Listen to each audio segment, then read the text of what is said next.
Okay, go.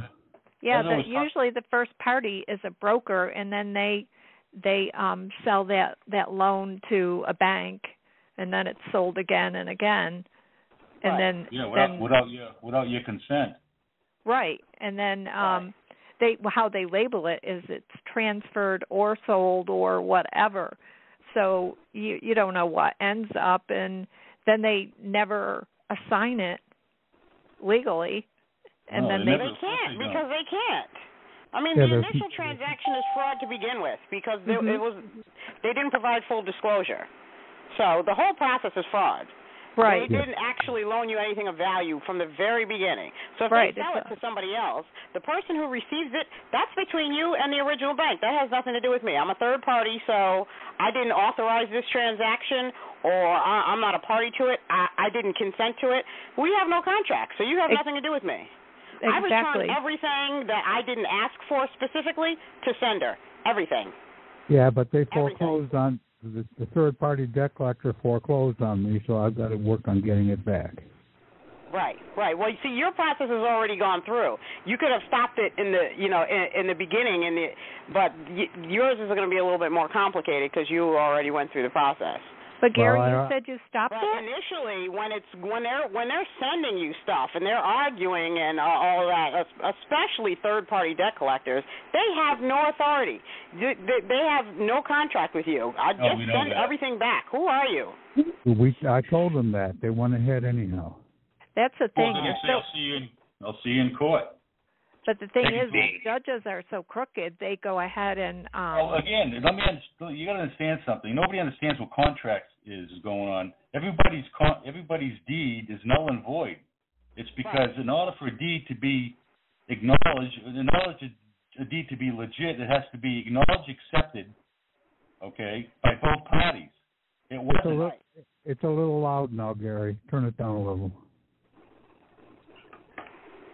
Okay, so it has to be accepted by both parties. It has to be accepted and acknowledged. And if it's not, it's an incomplete contract. Not only that, once it's accepted and acknowledged, it has to be notarized. And that notary seal has to be certified by the Superior Court in that county, or it's still null and void. And that's never been done on any contract, ever. So we don't, to make a long story short, if you go to court, before you go to court, go to the Secretary of the State, get a certified copy of that judge's oath. It's a contract he took for the Constitution, right, basically? Well, you're going to go in there and for it on the record, I hereby hold you to your contract, and I accept and acknowledge your contract. Now that judge is in a different position because you accepted his contract. He has no contract with you in that court until you accept him as a lawful judge under his oath. Gary, have you done that? Gary, turn it down a little bit more. It's getting loud. You get excited, Gary. Hey, Gary, have you done that? Because have you been in court? Well, Miles, you're very loud too because we can't understand you. Turn your volume down. Yeah, sorry. That's a little better. Have you been in court? That's very loud. That's still very loud. Yeah. I can't understand you. No, I haven't been to court on this. I don't go to court.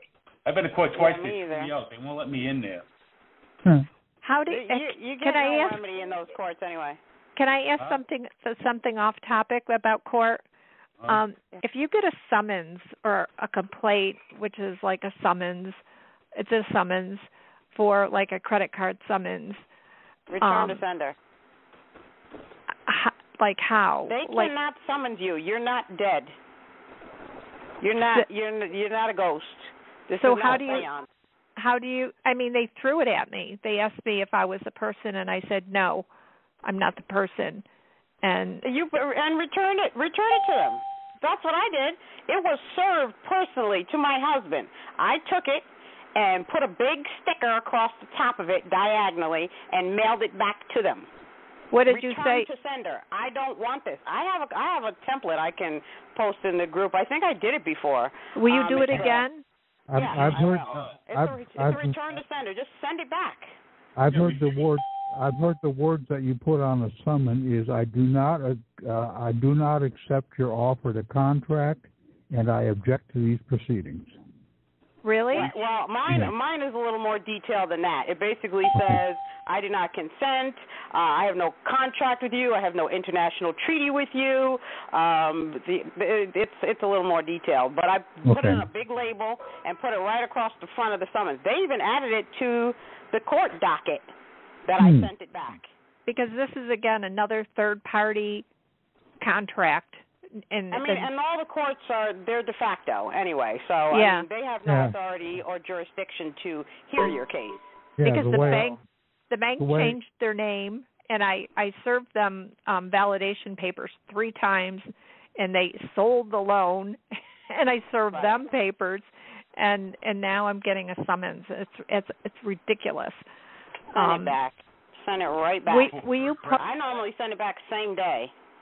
Well, I got it on a Saturday. In New York, they can't serve you on a Saturday or a Sunday because of religious thing. Right. But they did. Well, you have 3 business days to deal with it. Yeah, it's going to go out tomorrow morning. So would you post that? Is this Laura? Label up there now? Yeah. Oh, please. Please, Tawana. Laura. Tawana. Oh, that's Tawana? Yes. Okay, this is Pat. Hi. I'll put it up there now. Thanks. No problem. You can't pay off a credit card anyway. It's impossible. You just got to have them set it up because it's a federal offense to loan credit. Right, and that's what they did. They loaned credit. Not loaning credit. They can't loan credit. They're loaning you your own money. Right. So the mortgage company. Well, they're placing a lien against your American reserved assets, your National Reserve assets. Correct. Okay? That is basically called out in Article 10 of the Bill of Rights. That's one of your powers, that you have the power of the assets of the country. Right. And see, that's Article 10. Your other rights are covered under Article 9 of the Bill of Rights. And that's what set up the American reservation, national reservation. Now, they can only operate with the fiction. And basically, I put that out to go and read the definition about subrogation of co-contenant. C-O-T-E-N-A-N-T.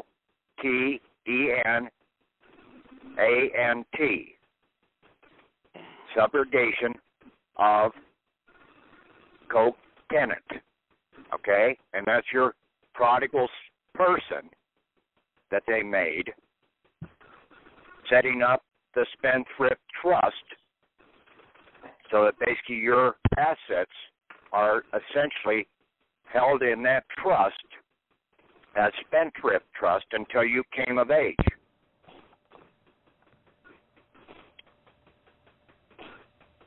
Or you're recorded into the county records, and that's the American County Living Land Records.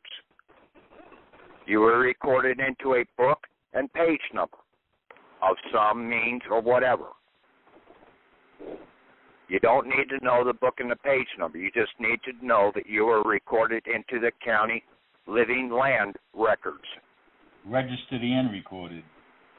No, recorded, okay? That gave you your reservation claim when of age. Now, the registration came about later on, and that's what basically set up the spendthrift trust with the corporation, making you a member of the United States and the state of a bankruptcy citizen as a member. And basically all members share the membership item, and basically it is the United States or the state of, all capital, bankrupt. So they were able to utilize your assets because you did not have, when you came of age, your reservation. You go and make a reservation at a restaurant, okay? You have to come and claim that reservation, that table, that night, or whenever you put it out in the future. If you don't claim it, they're going to give it away. But they can't give this reservation away. It's your reservation for your life. But you cannot claim it until you come of age. Now, if you have a person that's underage, they can't claim that reservation as of yet. The guardian has to come in and protect that reservation for them until they come of age. The guardian is responsible for paying all assets while they're in their guardianship. They have their own account. Utilize your account to basically pay the upbringing of the child until they come of age. There was one person out there, supposedly grandmother or whatever, that was trying to get custody of her grandchild because the state is holding it. You can come in, but you have to come in the right capacity. And you have to come in with your reservation, okay, that you're on the American Empire National Reservation. It's just like an Indian reservation. Same scenario. But it's the American Empire National Reservation. Anybody can be on this reservation. White, black, pink, purple, polka dot, yellow, anybody. Okay? Like Heinz 57, you said. Yes, Heinz 57 reservation. And you are a reservationist. Okay? On the reservation. But you have to get this established that you are on the reservation, and just like any Indian reservation, and also the military has bases or establishments, but they're really called military reservations. And on the military reservation, they have a postmaster or head guy in charge of that reservation. The Indian reservations do too. Then they normally set up a tribal council on the reservation, on the Indian reservation, and have their own police because they are a sovereign reservation. Just like the military is a sovereign reservation. It is entirely separate from the rest of the country. What they mean, you're in the reserves? What? Nothing, just a little humor. You're in the reserves, you know? Yeah, I was in the reserve, and I basically walked out on them, too. Because I was overage. See, reserves is a voluntary action. And basically, I just unvolunteered. I said I quit. See, I've done every damn thing out here at one time or another, what I'm going to be talking about. Right. And we're coming in as an American Empire reservationist. And basically, we're putting a commercial cease and desist notice and order in. This fictional person, this our prodigal person, has left the reservation. He's like Geronimo or Cochise when they left the reservation. They became a free, anybody could shoot at them. Okay, they were not protected any longer because they left the reservation. And they caused a lot of damage out there in the process. And yes, there are bad controllers over some of these reservations. But the Indians, when you have the understanding of that, they can take control of the reservation and put who they want in as their intermediary with the rest of the nation. But they're a sovereign nation within the United States of America. We have to operate on the reservation. We get our full protections as a reservationist when we stay on the American Empire reservation. We now have all the protections that are guaranteed to us by the Bill of Rights.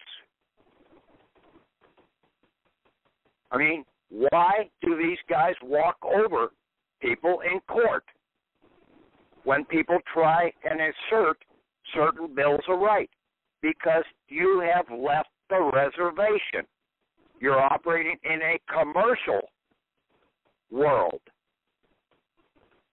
And that is outside the just commerce world of the reservation.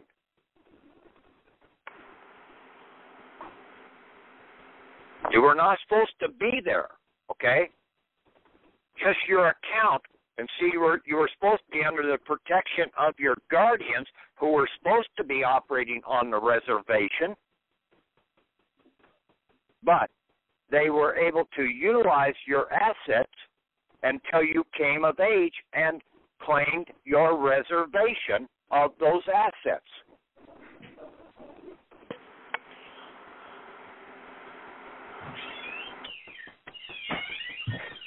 The vicar generals of the Church of Rome have put blockades against all of our assets operating in the commercial world. And they can do that because we are no longer under the protection of the reservation, the national reservation.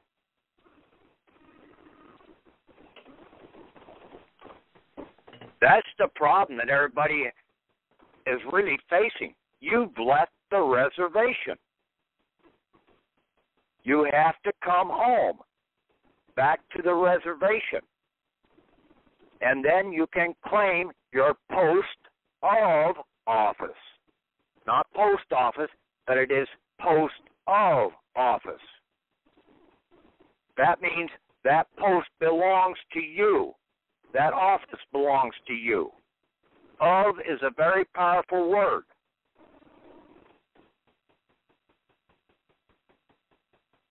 So did the birth certificate force us off the reservation?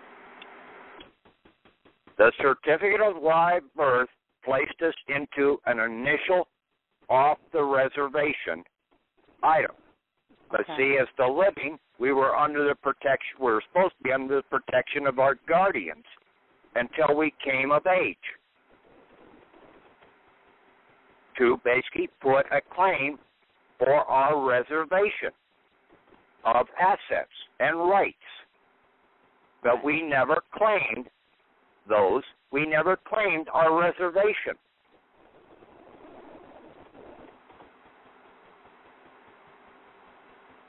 People don't know, basically, these items. Okay, Article 9.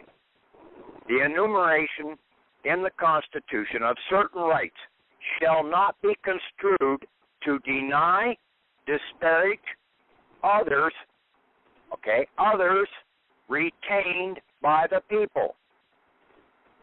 Others refers to all other rights.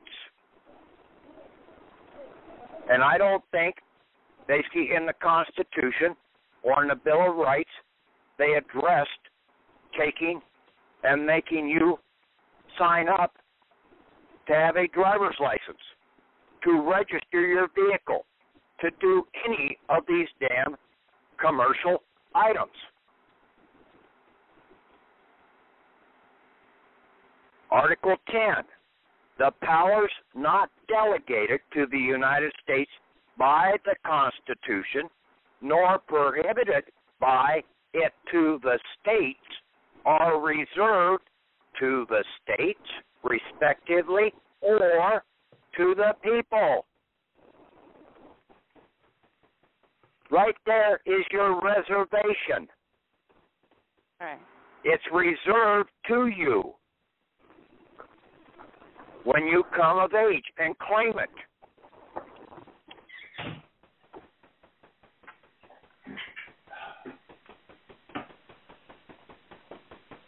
Okay? And you have to claim your national post of office, inherent, reserved, treasured assets. We have to come in and we have to address that we are a non-commercial combatant and that you have not left the American Empire Reservation. Therefore, they cannot come on to the reservation. Like I told one of the guys, okay, that basically he used to play cowboys and Indians. I said, where can a cowboy not go unless he comes in peace? Reservation. An Indian reservation. Well, he'll leave in peace. He has to come in peace. He goes on to that Indian reservation, shooting his gun off and everything, and basically he's going to be taken out. And who's going to take him out? The Indians. Maybe, but more than likely, the U.S. Marshals. Oh, yeah. They are the protectors.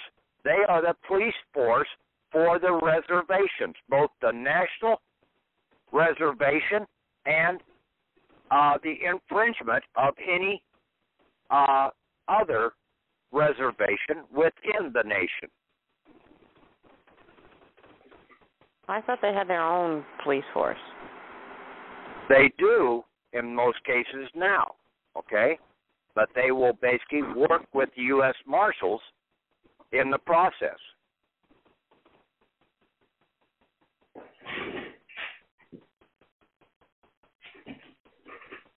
And see, you're dealing with a citizen from one reservation harming a citizen of another reservation. So therefore, you have to go to the Article 3 courts. Why haven't we got to any Article 3 courts? Because we've left the reservation. The Article 3 courts cannot protect us if we're off the reservation.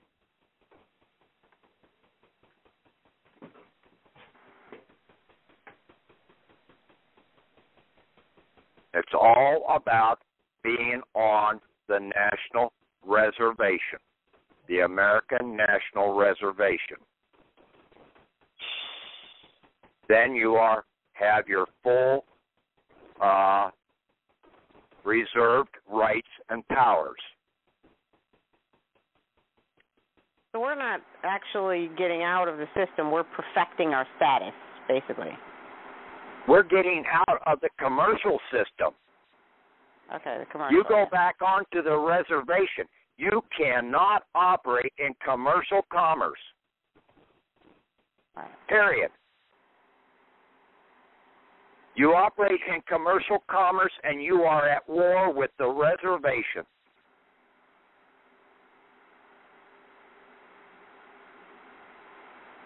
You have to surrender all commercial instruments, driver's license, Social Security card, bank accounts, all titles of certificate.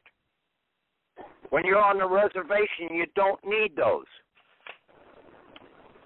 You operate with lawful ownership and lawful currency of exchange. We're under the protection of the National Reserve Postmaster, the Postmaster General.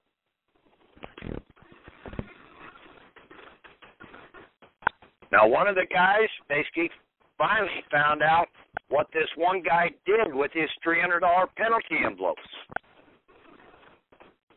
And basically it totally confirms what I've basically been trying to rewrite here on going to the Postmaster General.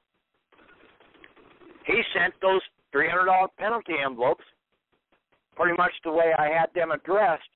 He had added a couple extra documents that I don't think he really needed and sent them into the Postmaster General in D.C. And then he got his payment. All of these receipts and everything that we've been having,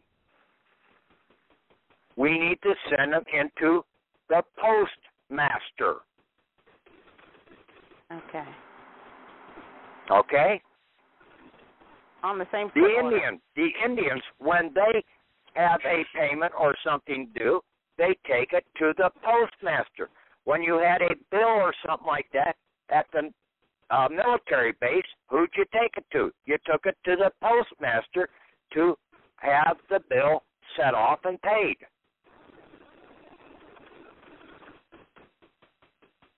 He was the one that had the final authority over the assets for the base.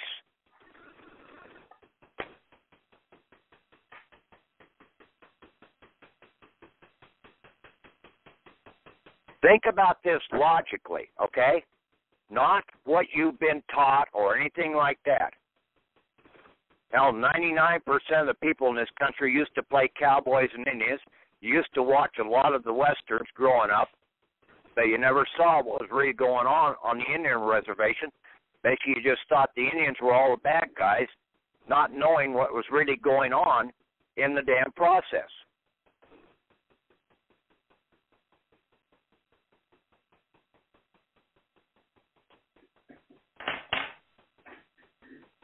You need to get away from a lot of the misconceptions that have been ingrained into the people's minds.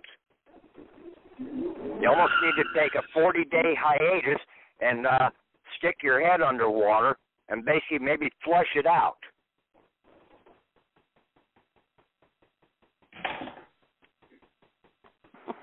But you need to stop being a commercial combatant using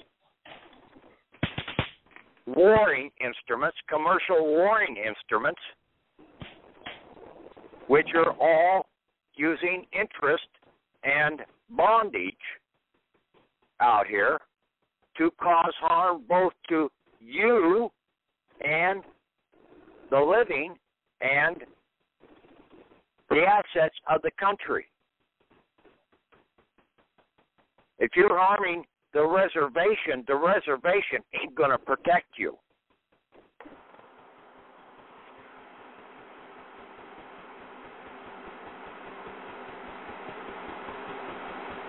You also have to submit, and basically this new document I have, commercial cease and desist notice and order, coming from an individual American Empire reservationist.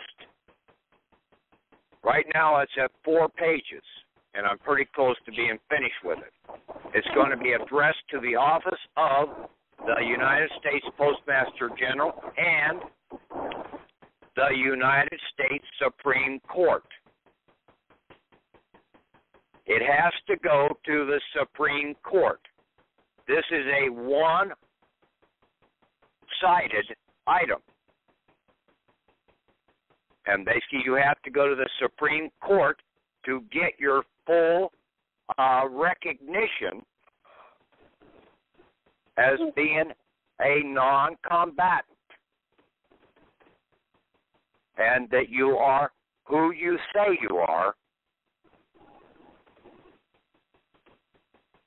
as a national reservationist and corporateur. And a non-commercial combatant. then you would be a free man who is committed to operate in and of national peace and honor for the American National Reservation Treaty requirements. All commercial, prodigal, combatant, weapons of war, instruments, and accounts are to be surrendered and are now, by the Supreme Court's order, to be seized by the U.S. Marshals. We turn this over so we get the recognition from the Supreme Court, and then we're also surrendering all items, notifying the Supreme Court, and then the court can order the seizure of the assets by the U.S. Marshals.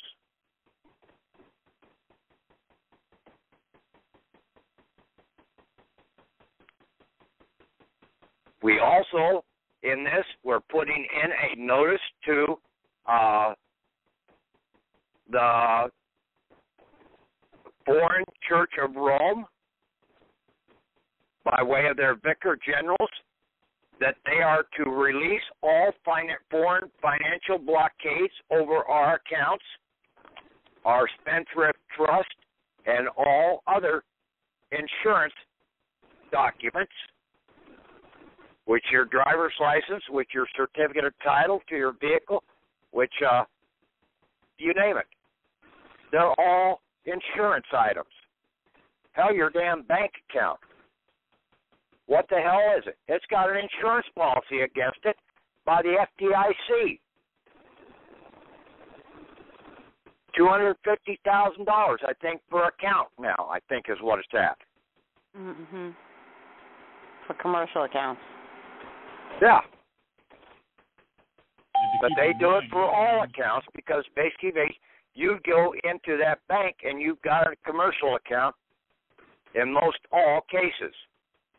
You're not operating with lawful currency. Lawful currency will be obtained when you get back under the reservation and utilize the post offices.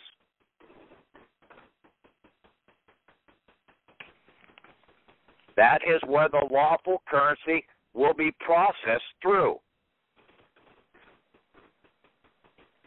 The post office, not the postal office side. See, there's two sides to that postmaster general's office.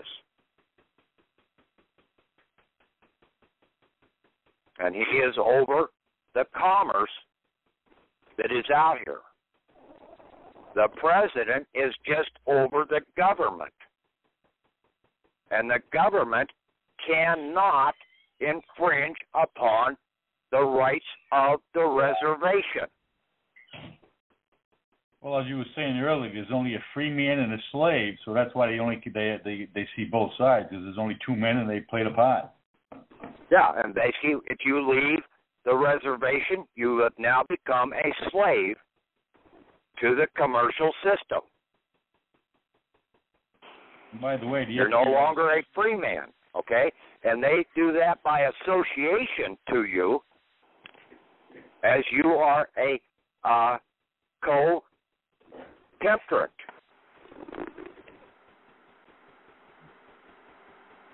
And that's why I said, read that subjugation of co-temperate.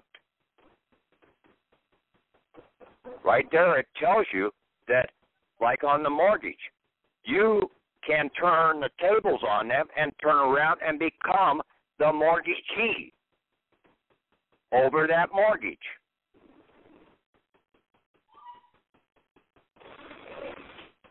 And see, that's where a lot of people have fallen down, is that they argue the damn thing and they don't come in as the mortgagee.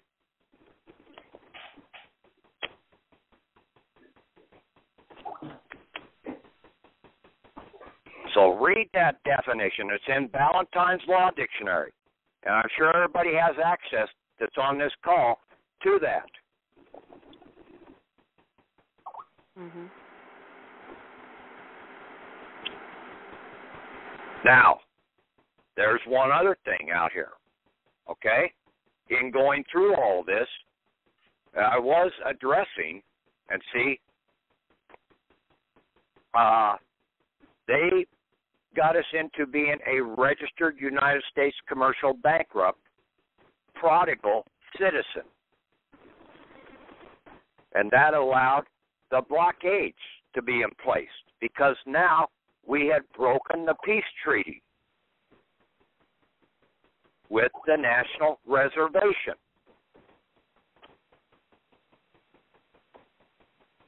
Also, when you turn around and start doing this, and when we put this in, we now order and the Vicar Generals to remove all blockades within 24 hours, stating that we are at home on the American reservation. And if we're at home on the American National Reservation, they cannot touch us, because that's also protected by the American National Reservation international peace treaties. But if you leave the reservation, you have no international peace treaties to rely upon. You are a rogue.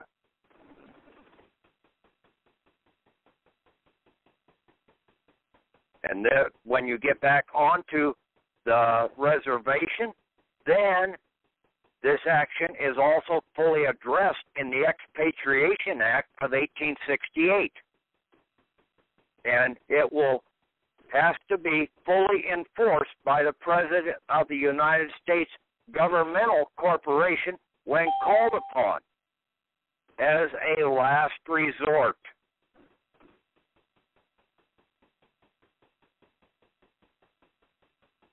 That's how that act comes into play. We have the power. We reserve the power. We have the power when we are standing on the reservation. But if we stand and anything basically appears that we are off the reservation, then we are free game.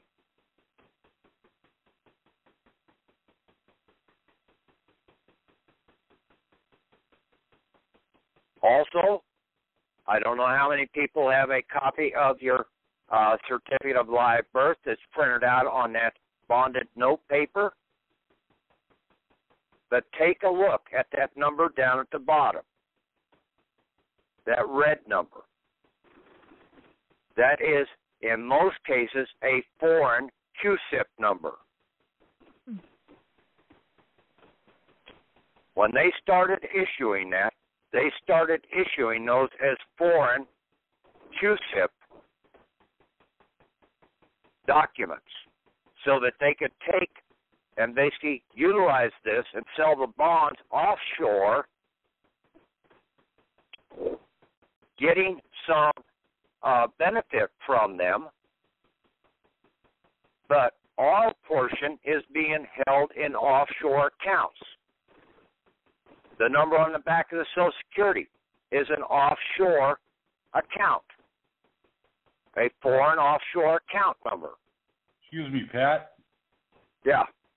Yeah, I've been through this on the birth certificate. My birth certificate here in Massachusetts, where I was born, that red number you're talking about, in this case, it's on the top right-hand corner. I was wondering what that was, and when I call, it says, all that is, it's the check number, because when they send, because you can get as many of those birth certificates you want, it's basically a bond or a check, and that red number is just like a check number, so they know what check that is. What letter does it start with? I don't have it with it. There's no letters on this one, it's just numbers. Well, are you sure? There should be a 9-digit number, and it should start with a letter. The newer ones start with a letter. Because I just got a new one, and mine's in Vermont, so it's VT. It now starts VT because it's in Vermont. No, not necessarily. Okay. Well, my new one does. Okay. There's another number. Okay. V means Africa. V. B, if it's the first letter, basically tells you which country it's associated with. Okay. I'm here in the state of Iowa, and basically I've got my dad's birth certificate on bonded note paper. I've got his death certificate on bonded note paper. I've got my county and state birth certificates on bonded note paper. And guess what letter they all start with? S, South Africa. Huh. Yeah. You know, the bergs, okay, of the world, the money changers, okay, they're another money changing outfit. They're also tied in with the George Bushes, okay, the Bush clan. I gotta in find this it. process. They have this secret little letter up on the top that's consistent with all my birth certificates. It's a P. A P? Yeah. Well, that means P stands for South America. Really? Yeah, you have to take a look at this, okay? It should be a pretty big bold, sort of like the number on the back of your Social Security card. Mm-hmm. In that context, okay, it should be on there somewhere. Normally it's down at the bottom, on the left-hand side. Yeah, Pat, mine at least is here in the state of Iowa it is. Yeah, my older one had it, but... Excuse me, Pat. I got mine here. It's just 6 digits and there's no letters. I got mine here. It's 6 digits and there's no letters. No, that's not the one I'm looking for. Okay. There should be the birth certificate, not the certificate. If they turned it into a foreign QSIP security, okay, it would be 9 digits altogether, and the first digit would be a 1-letter number. Well, not in Massachusetts. Yeah. Take a look at your certificate of title to your vehicle. Take a look at your certificate of title to your property. Right. Okay? Just take a look at this. I had Tom post up that QSIP identifier numbers on the site and go in and take a look at the damn international QSIP, CINS numbers. Well, I'm telling you, I got 3 birth certificates here. Every number is different, and there's only 6 numbers, and none of them start with a letter. So that's Massachusetts. I don't know what to tell you. Okay. Maybe you got maybe you're not looking at the right one. I'm not going to argue the point any further. Okay. Okay. They may not have issued those as foreign securities out of that state. Okay? I'm just telling you what's here. Be thankful if they didn't. Yeah. Pat, This is Gina Brown, a newcomer. Quick question. Go ahead. Thank you, Pat. I'm looking at my West Virginia birth certificate, which was in 2004. It was issued to me, more of a modern copy. It's only 8, but it starts with an A, but it's only 8. It's A and 7 digits. And that was certified in 2004, A0338440 in red on the back. It's not on the front. Okay. I looked into that. They're check numbers, so they know which bond went out. They number them. So it's not 9 digits. Is that the correct digit? It should be 9 digits. Basically, they might have left the 9th digit off, okay? Yeah. You think I should order a new one? It might have a... No, you do not want to order any more. Okay. If you're coming out of the system, you've got to stop those damn commercial instruments. Thank you. Okay.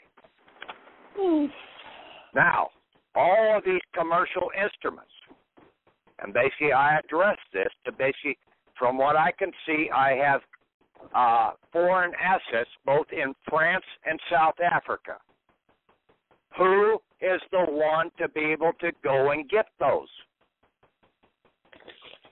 It's Interpol That is why Interpol is sitting in, they have an Interpol office sitting in the Department of Justice. They can go and get those foreign assets. But you have to come in and identify this and submit this in also to the Attorney General's office. This cease and desist order.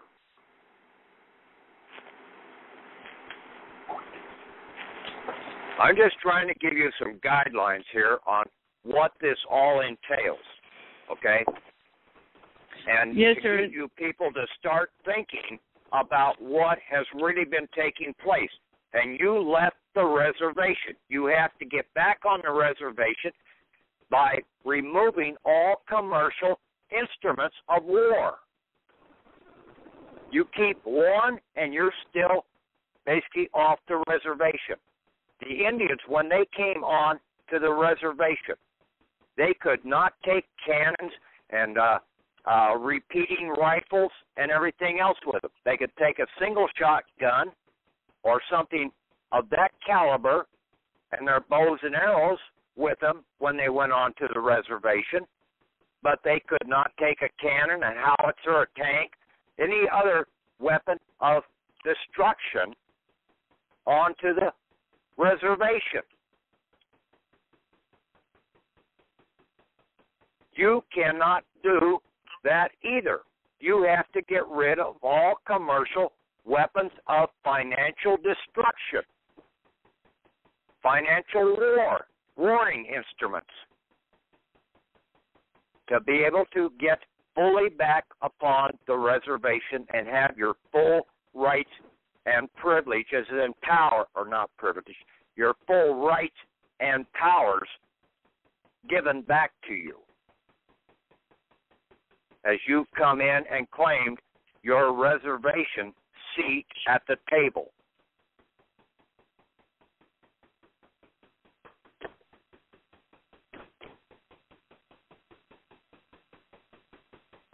That's what has to be done. Basically, like I told Pat earlier, all you need to do is basically tell them that you are placing a commercial cease and desist order, notice an order in, and that you will get them a copy of it, but they have no power over you now because you are now back on the reservation and you will be ordering the settlement of all those accounts. Because your prodigal person, you are declaring them dead, and death resolves all items, all wills. It brings it to closure. It's Gina again. I actually went back and listened to your calls. I felt as if I could not come into these calls without the information, and I'm just blown away. Just blown away. Well, you don't have to be I'm so happy. Well, I'm just so happy. I mean, y'all have done so much work, and I can do this myself, and I'm doing this. Yeah, it boggles my mind that all the patriots out here for like the last 40 years haven't seen any of this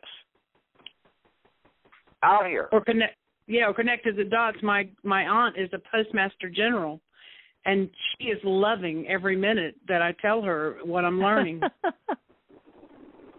Well, basically, hopefully, it helps her. Okay. Yeah, she's ready. She's ready too. Yeah, and then she can get into the postmaster general and basically put hers in, and then she'll be standing as a real postmaster. Exactly. Quick question. Yeah. I did download the 9232 or the rural mail delivery to do the name reversal, and do I need to do that before I do the cease and desist? No. Okay. No. Forget that. We tried quite a few different things. We've tried just about every form out there that they have. The problem is, when you're on the national reservation, you don't need forms. Okay. Nowhere in the national reservation rules and regulations does it say you need to do a stinking form. Even going to court, you don't have to give any special form. And that's, I told people, that's right in the statutes, in the first volume of the statutes, that the court, when you come in there, the court has to accept whatever chicken scratching you put on a piece of paper. It can be on toilet paper for all that it matters. They have to accept it. But you have to be on the reservation to be able to do that. Mm. Can you tell me how much forward I should come on the calls instead of trying to start from the beginning and build upon that foundation? Where do I need to jump in? Today. Okay. You're coming in at a good time.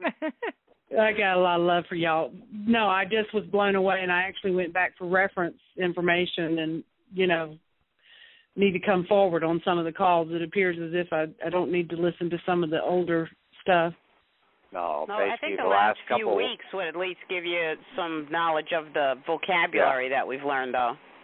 Yeah, oh, perfect. I've been downloading every document I can, and I'm a research crazy bug, but y'all have got it. It is amazing. Yeah. And see, basically, I started out with this cease and desist order as a one-page document. Then I went to 2 pages, and then I revised that 2-page document about 2 times, and now I'm doing this one. And see, I was trying to address the other one to different people, and I didn't see the right people that I needed to address it to. And I kept thinking, well, it needs to go to the Secret Service. They're in there. No, the Secret Service ain't, okay? I had a call the other day from my Secret Service guy that basically came out and visited me last fall.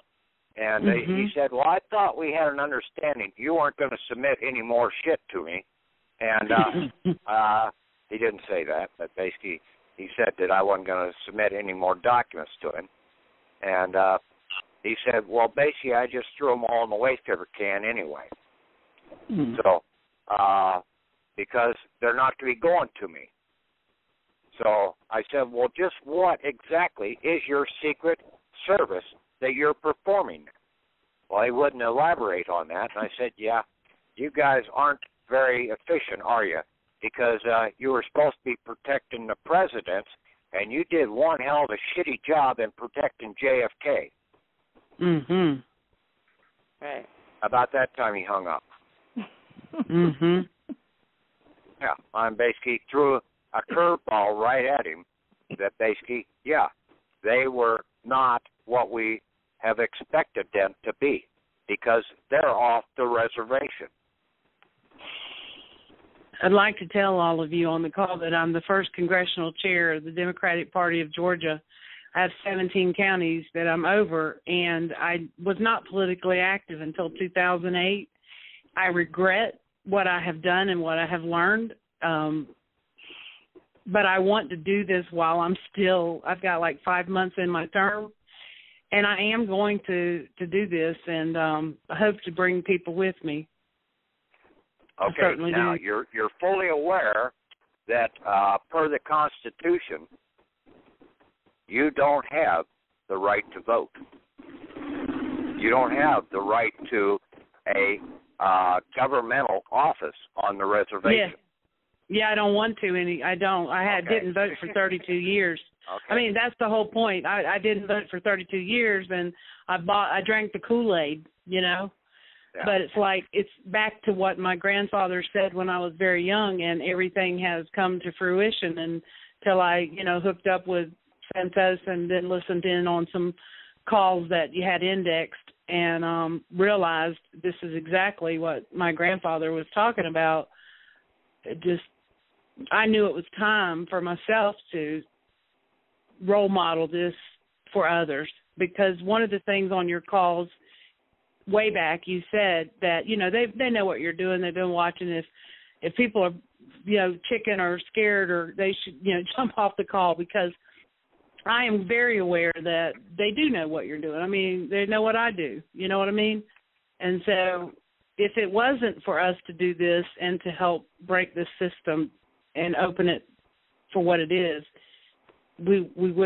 I wouldn't be able to do it. And I'm going to let you know, I am definitely doing it and if I need to remove myself from that position, I will. But in the meantime, I'm just going to go ahead and do it while I'm still a elected official, just for the purpose of trying, you know what I mean, to see what the outcome is going to be for me personally. Well, yeah, basically you're going to need to renounce that. You have to surrender because basically that elected position you're in is a commercial position.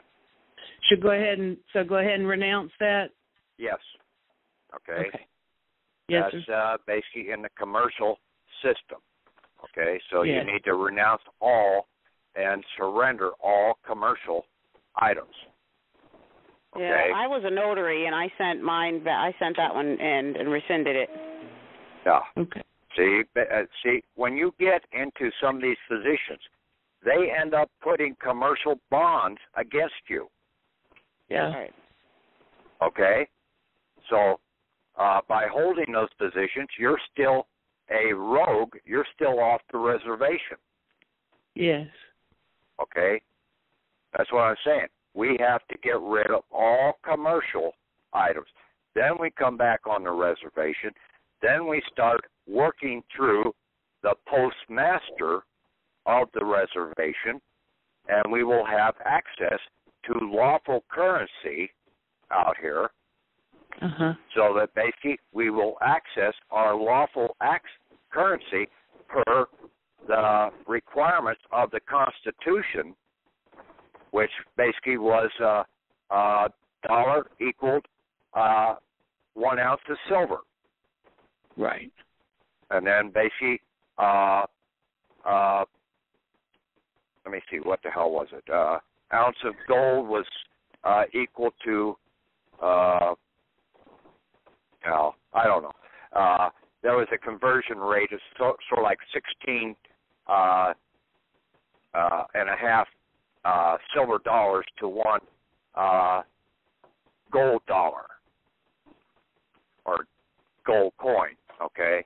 And then they jacked that up to 25 and then up to 35, I think, and that's where it basically was resolved at on the international scale until basically they released everything, and now it was correlated to the value of the Federal Reserve dollar. So like now 1 ounce of gold is equal to $2,500. I don't know where the hell's that now. Federal Reserve dollars. But you get out when you're on the reservations, okay, the national reservation, and you take out like $1,000 of silver, and basically if the going rate of silver is like, say, 18 Federal Reserve dollars, then basically you would, if you've got a $36,000 vehicle you want to buy, you're going to have to take out 2,000 ounces of silver out of the reserve, the National Reservation Reserve account, and have it converted into the Federal Reserve dollars. Okay? And see, there are Indian reservations out there operating with silver as their currency. And see, each Indian reservation is a sovereign nation within the United States. Each military base is a sovereign nation within the United States. But we are a civilian reservation, and we encompass the whole United States of America and all its territories. Beautiful. And see, we're protected in any one of those areas as long as we stay out of the commercial world. I did have two businesses. One, it was a nonprofit, and one was a for-profit, and I let them dissolve. So the dissolution of those they're done, right? If they've dissolved at the Secretary of State, or do I need to? Yeah, they pulled them off and basically gave you confirmation that they're off the books. Now you have to verify that basically if they had an EIN, that EIN has been removed. But when you turn this in, you would basically surrender that and to the U.S. Marshals and let them do the checking and removal. It's just like when you go into the witness protection program, who do you go see? Yeah, basically it's the U.S. Marshals. Arnold Schwarzenegger comes out and basically wipes you slick, like in the movie Eraser. You're erased from the commercial system. And that's what they will do when you put this in and surrender all and bring to the death your prodigal person. Yeah. It's sad. It is really sad what they've done. But the thing is, this ain't the first time. No, I've noticed. This thing has been done every so often since Adam and Eve. The same damn system. It's documented in the Bible. That's what I love about you. I think the most is the way that you present the Bible, because I actually was a Jehovah's Witness at one time too, and I know that Bible inside and out. You know, so it's amazing. You knew it. Well, it's like you said. Did you? No, it's like that picture where the guy sees the stars and he's peeping behind the curtain. Even as a child, I wondered what that really meant. So I always looked for underneath. You know, what is the meaning underneath? And then it's like you say, the teacher arrives when the pupil's ready. You know, so. Yeah, and see, when you basically the parables that were written in the New Testament, all the parables that are addressed in there address this whole damn scenario. Okay, the prodigal son, him returning. Okay, he died to the world, and basically, what was he doing? He was eating slop with the hogs. And he came back. He said, I was better off at home. Well, yeah. And basically, it's just like I was telling people, the pasture is always greener on the other side of the fence. Well, it is until you hop over the fence, and then as soon as you hop over, all that grass turns to brown, and it tastes like shit. But now you're stuck over there on the other side of the fence, and you can't get back. I tell you the truth, it's been a hard decision because I knew that I could be very successful financially with the system, but do I deny my own inner being and disavow truth? No, I don't. I can't live like that. I'm not made like that. So once this knowledge has come to me, I got to act upon it. You know, I'm grateful for y'all accepting me in the group and call tonight. Very grateful. The group is for everybody. That's what I set it up for, okay? Yeah, wonderful. It was supposed to be a working group and basically for the people to gain knowledge and go forward, and if they had some knowledge to input it into the group. But that's beside the point. I'm done. Essentially. I hope not. Okay. No, I'm done. I mean, this is it. Okay? Yeah. When I post this document up there, and you see what the hell I'm saying, and then you listen to this audio, and I say, you need to get back onto the reservation. And you understand the reservation. And, I mean, if you need to, go watch some old cowboy movies about the Indians on and off the reservation. Now, you've got to put aside that there were bad Indian interfaces on some of those reservations that were harming the Indians, but lo and behold, they got found out and they got punished. in the movies. Yeah. Okay? So that's what, and see, now we have the power. We get back Article 10. We get back Article 9 under our control, under our reservation. Those rights and powers were reserved to us. They were never given to the government. And see, the government knows damn well, especially some of the outfits in the government, that they cannot come upon your land unless you invite them on. Oh, yeah. Yeah, grandfather educated me about that a long time ago. Now, some of these local yokel police and everything else, corporate entities, yeah, they don't know this shit. And that needs to be shoved down their throats, but we can't do it if we still have a commercial collar around our neck. Because ironically, we will that's never actually get how to the right court. What? Go ahead. Yes, that ironically, no, you said they're not allowed on your private property without your permission. Ironically, that's how the traditional vampire, stories were to go. They would not be allowed in unless you invited them. Yeah, that's right. And see, they are. All of these people in the commercial world are bloodsuckers. They are sucking your energy away from you. That's your blood of light, your energies, your labor. It's not, people don't take things too literal in the vampire movies, but basically they were constantly trying to tell us things. Even like The Walking Dead, those movies. They were trying to tell us that these guys are dead out here. Your fictions are dead, and that's the only people that the commercial world can operate with is somebody that is dead.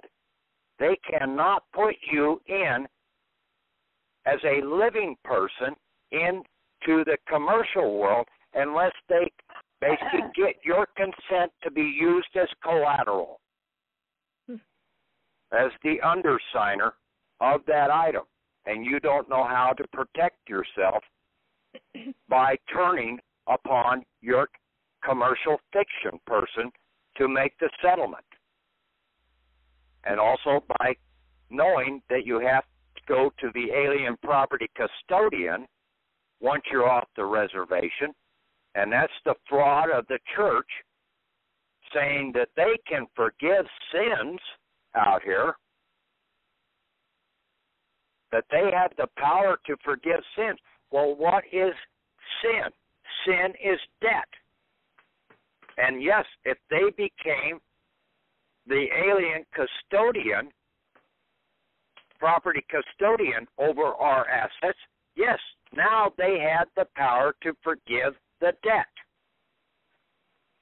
Now, they weren't going to pay it, but they could allow the assets of our account to be transferred over and settle the debt. They can't forgive shit.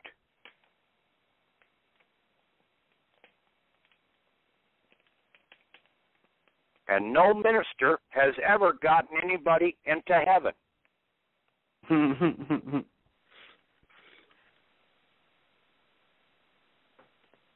Religion is one of the biggest hoaxes out here of controlling the people. Yep.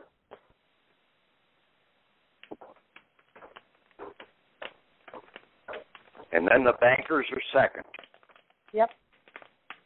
I think I heard on one of your calls you said, it's like our parents. They fill out this form and they think this is the proper and appropriate thing to do. They have no idea they've just bonded their child into slavery.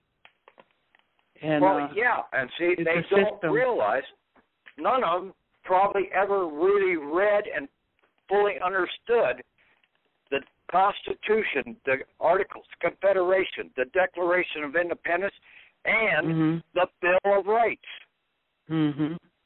Now, let's say you go up to the 14th Amendment. or you go up to, what the hell was it, the 23rd or something like that, that gave women the right to vote. Basically, there is a maxim of law that basically, if there's a superior law, an inferior law cannot override a superior law. And basically, the Bill of Rights are the superior laws in protecting our rights. Now, all of these amendments that have been enacted and other documents that have been enacted, they are in total violation of the previously established laws. But they have passed so damn many of them that they cannot be brought up to the Supreme Court so that the Supreme Court can overrule them.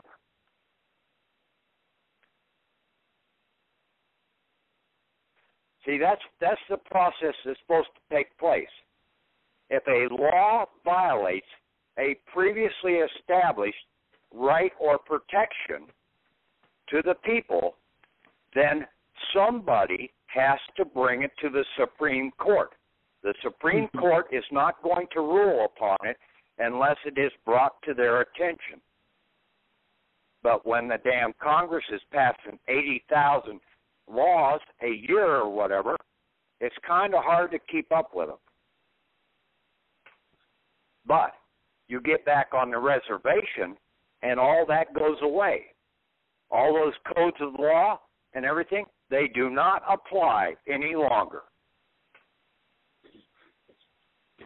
I can't remember what call I was on, but when you explained the statutes and codes and the ecclesiastical administrator, and it was just like daylight pounding, just shining down, and when you realize what lengths they have gone to continue to take and make money, they're not laws. They're statutes, codes, and services, and fees, and it's just so sad.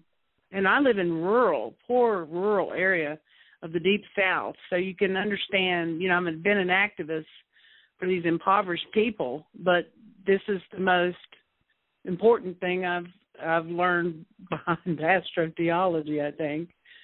But still, it's just shameful. It's shameful conduct. Yes, and basically once you get this established, yourself established, and then basically show the people how simple it is, okay? And see, as long as you are not an insider, okay, they cannot come out and cause you harm, especially if you get back on the reservation. Now, they can cause harm to people that are insiders that are still tied to being off the reservation. Example, Abraham Lincoln, Garfield, Kennedy, John the Baptist. They were all off the reservation. They were operating in the commercial world. And they basically tried to do certain things and put certain protection in for the people that were on the reservation, and basically the money changers and the church religions took them out. My grandfather said the same thing years ago. Well, I'm an old fart too. Yeah, he understood the system, and I did not believe some of the things he was saying. I mean, it just was amazing, but it's all come back. Great, Pat. Yeah, it's surprising what past knowledge you have. Okay? In a lot of cases, the knowledge is there. You just need to bring it forward. It's all that knowledge is stored. Every data that you ever heard is stored on your little memory bank in your brain. It's the biggest, it's the smallest, but yet is the most complex computer out there. Mm-hmm. It is able to hold more data than the biggest computer, man-made computer that they have. Hey, Patrick. Yeah. Getting back to the reservation, you mentioned something about.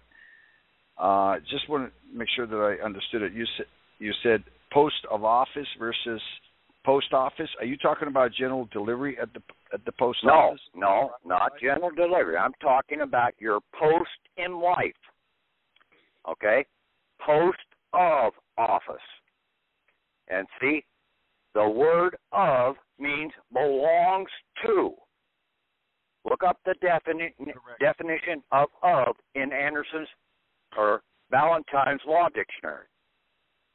Yes. Just that little word is very, very powerful. It means belongs to.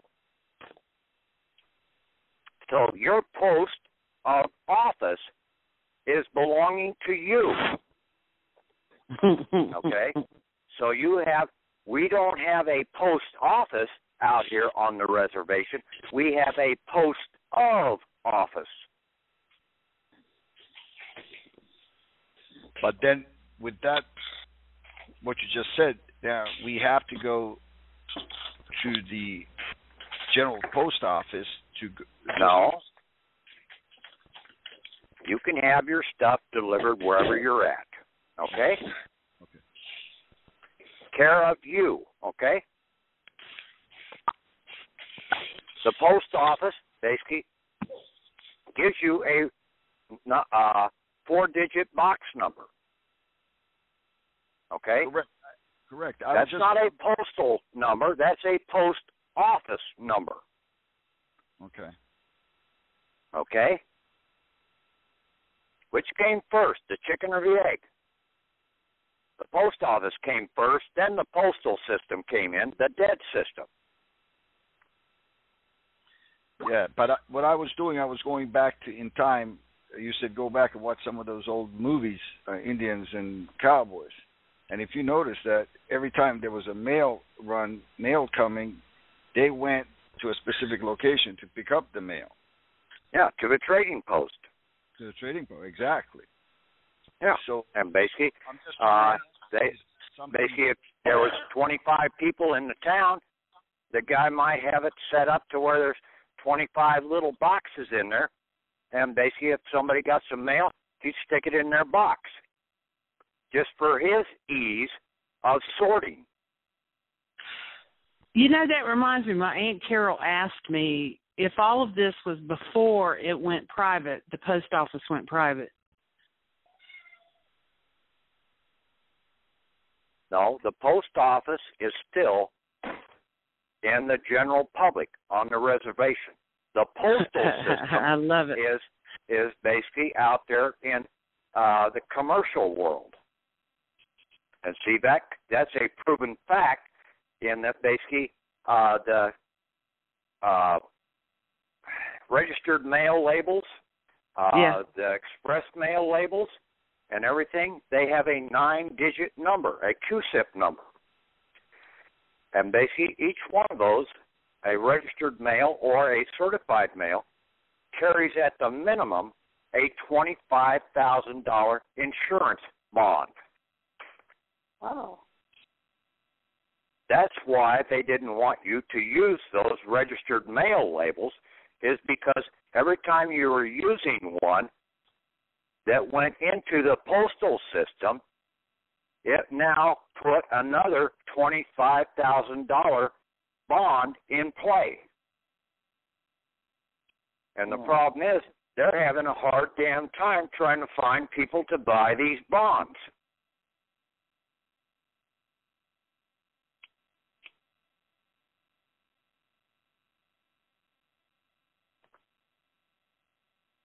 And in some cases, it's almost like they're losing money on the process because they have to drop their rates down for the person that's buying the bond. to be able to get them to buy the bond, or they jack up the rate. So basically now instead of getting, let me see, what was it? About, say, 6% return on the bond, okay, and the post office was letting it out for like 3% on the market. Now they had to jack up to put it on the market at 5%. So now the post office is only getting like 1% return. So in a sense, for the processing and everything, they start losing money at a certain breakover point.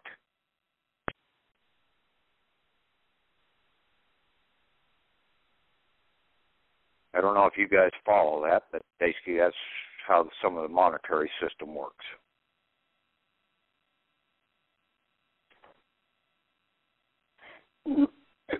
Well, I mean, it does make sense because, I mean, that is what, you know, my aunt's retirement comes from, and she still will send the postal money order. I mean, she won't, you know, it's the most, I guess, valuable or authentic or whatever. I mean, she tells me things, and what you're saying is, you know, clearly she understands. She understands how powerful that Postmaster General is. The most secure. Okay. Yeah, I explained to her about the sailors getting paid, you know, and how the guy that got the mail, he became the Postmaster General on the ship, and she understood every bit of that, you know. And so I can understand, I mean, because the economy and the recession and, you know, what was it, China buying bonds and different stuff. So, I mean, I understand, you know, their rate of return. Okay. The thing is, they, with these foreign QSIP numbers that I addressed earlier, they set up foreign offshore accounts over there under these QSIP numbers, these foreign QSIP numbers, and then they turn around and now South Africa, okay, if it's in South Africa, it appears that South Africa is the one that's buying the bonds. No. You're buying your own damn bonds. So you're financing basically back here to the country. Here in the state of Iowa, basically, why mine is over in France in some regards, like on the back of the Social Security card, the usage of that is basically turning around from France and coming over here and buying up the bonds for the rural water system. France isn't buying them. We're buying our own damn shit.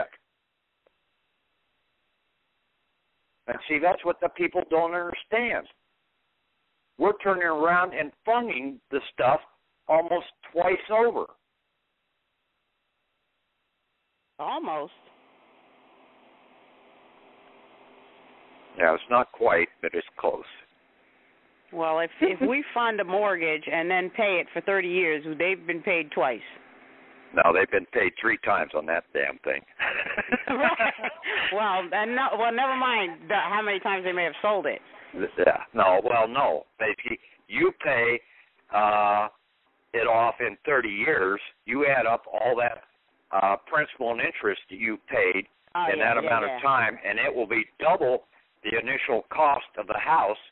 And then you throw in the initial payment of the house, which basically was sitting there under a 3-year bonding process that paid for the house. Now, you essentially have paid for that house 3 times over. Right.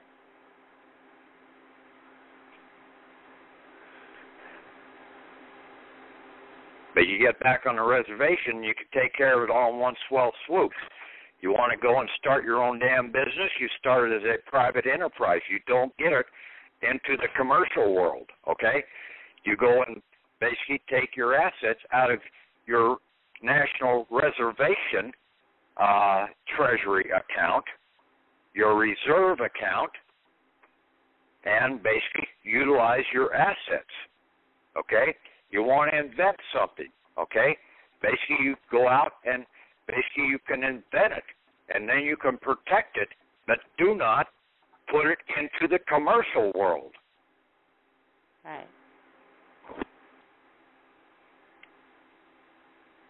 So clarify that for me once again, because I did invent and I did start something, and it is something that I would like to pursue. But I'm willing to with the Secretary of State and all that dissolution. But what I heard you say is you don't enter the commercial. You do this as a private enterprise. Yeah, private enterprise or private estate. God, I love you. And then you can basically put a private patent in place upon that, not a commercial patent. And see, in most cases, they try and get you to place your property, your assets, whatever, into a commercial endeavor. But you can go down to the county recorder's office, but you can only do this after you've basically made your separation and got back onto the reservation and start seeing what's going on in being on the reservation. Then you can go down and, you record your property. You don't have to pay property taxes. You don't have to pay school taxes and educate somebody else's nitwit kids, especially if you ain't got it. The beautiful thing is there has been people that have wanted to get in on these things that I'm doing, and I have held off all these years because I knew that I felt like when the time was right, I would know when to move the, patent or copyright or whatever, because some of my people are getting grants and other people are opening museums. I started Redneck Party on Facebook, which is about the Battle of Blair Mountain. My people were at Cabin Creek, and, it's about history and reclaiming some of that because it's nowhere on the labor history line at AFL-CIO, and so we're just trying to reclaim our oral history, and people have always wanted to, that's a great idea, let's do this, I want you, so-and-so should be on your board of directors, and I'm thinking, I don't know enough. I am not going to need all that shit. Just do it. No. Okay? Yeah. Why because do you need to have somebody else telling you what to do? Put a board of directors over a damn thing? Yeah. Especially when I came up with it, and that's what a fucking great idea you got. I can't believe these people. But I'm glad to hear I don't have to do that up. They're all basically inundated to basically, we've got to operate in the commercial world, and that's the only world that we can operate in. No, there's a whole other world. There is heaven here on earth. And God bless you. Is when you return to the reservation. Okay, another question for you, Patrick. Daniel, return to the reservation. Huh? We're kind of getting way off the topic here. Well, I do have one last question, if I may. I have a physical sponsorship contract until the December 31st of this year as a 501c3, but I have not acted upon it. I have not let them open a bank account, although I did sign the contract with them. Should I just annul that contract? You need to shut that whole thing down, yes. All right, sir. Thank you. Yes, you get rid of all commercial. Anything that basically has an account number, you get rid of it. All right. Okay? Yes, sir. You weren't born with a number on your butt. I sure wasn't. Okay. To be in heaven, you don't have any damn numbers on your butt. Nope. And see, that's what the commercial world has stenciled you with, just like all the prisoners in World War II in Germany. They first got stenciled with a number. They were made a slave, in a sense. And that's what, basically, by getting this Social Security number, this registration, even though and see, the only reason they had to create this fictional person was to skirt the 13th Amendment, the Indentured Servant Amendment. Man, please. That's this how is exactly they what I preach. The item by bringing in all of these fictitious numbers against our prodigal person. Mm. Because, see, they cannot come in and place a living person under the 13th Amendment into indentured servitude. Unless they were jailed. Unless you volunteer to get into the system. And that's where the parents failed us with the certificate of birth. No, they didn't fail us, okay? They didn't understand, but basically you didn't understand when you came of age that you had a reservation waiting for you. Right. Okay, so don't blame it all on your parents. You were supposed to come of age at 21 or whatever. And basically if you got married for a woman, she could have basically done this as soon as she got married, but her husband would have had to do it to claim her dowry. Yes. So the damn husband didn't know what the shit he was doing. You married a dummy. I appreciate you going off topic and answering so many questions. I will get back on the more recent calls and catch up with you guys. Okay. Thank you. Was there somebody else that had a question there or something? Back on topic, whatever topic we're on. Back on the reservation. Right. Now, well, basically, I mean, the reservation covers quite a few topics when you look at all this stuff.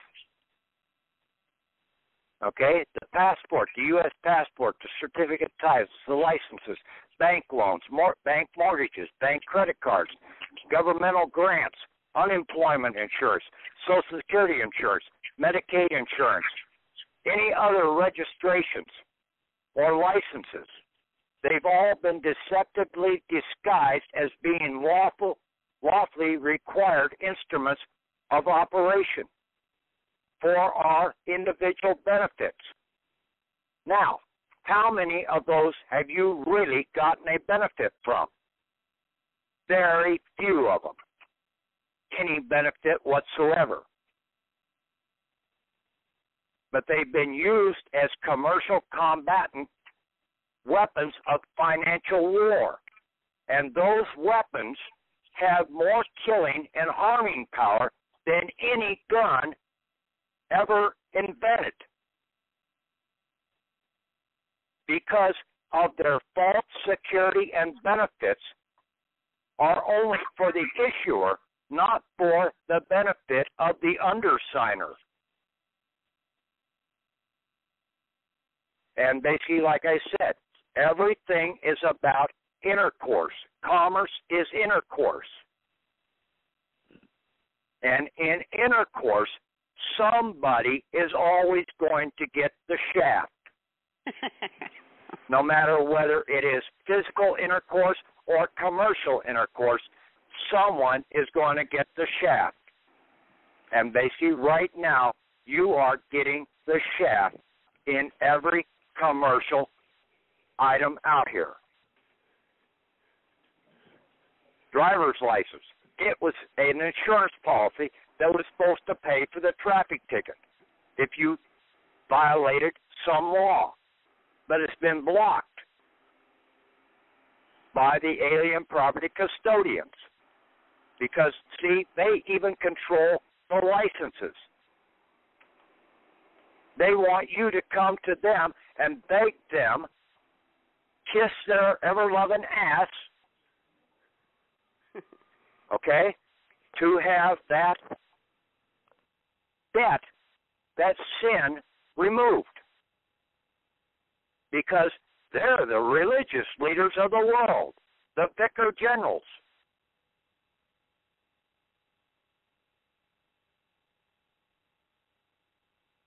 You ought to see how sleazebags some of these little vicar generals really look. I mean, little weasels in most cases, backstabbing.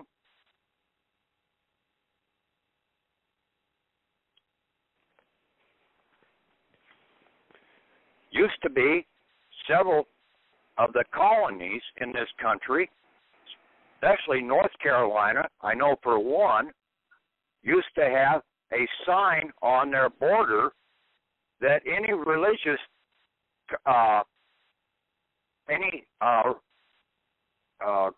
global denomination, whatever the hell, any organized religion minister that came into the state was going to be hung.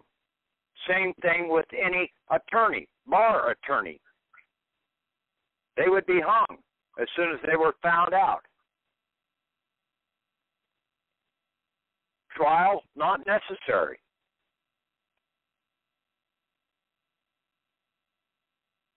Although one guy basically was up for trial, and basically Patrick Henry came down and basically defended the guy because this guy that was being charged as being a minister was a working minister. He was not a one of these other ministers that was out there, hey, you got to pay me your 10% tithing, and basically I'll forgive all your damn sins. And then not do that.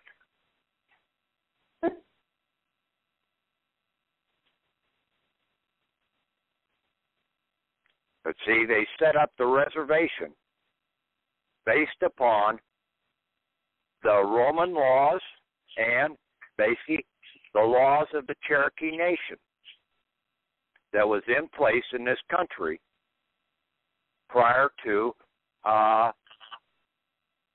the incorporation of the United States. Okay? That's where a lot of the independence and documents came from.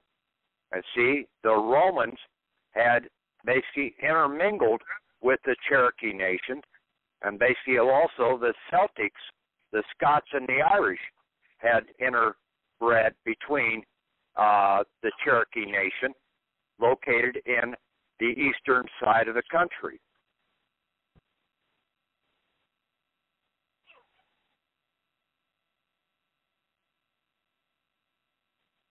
But that's a little history. So now back on the subject. Anybody got a question for what's going on here about to get back onto the reservation?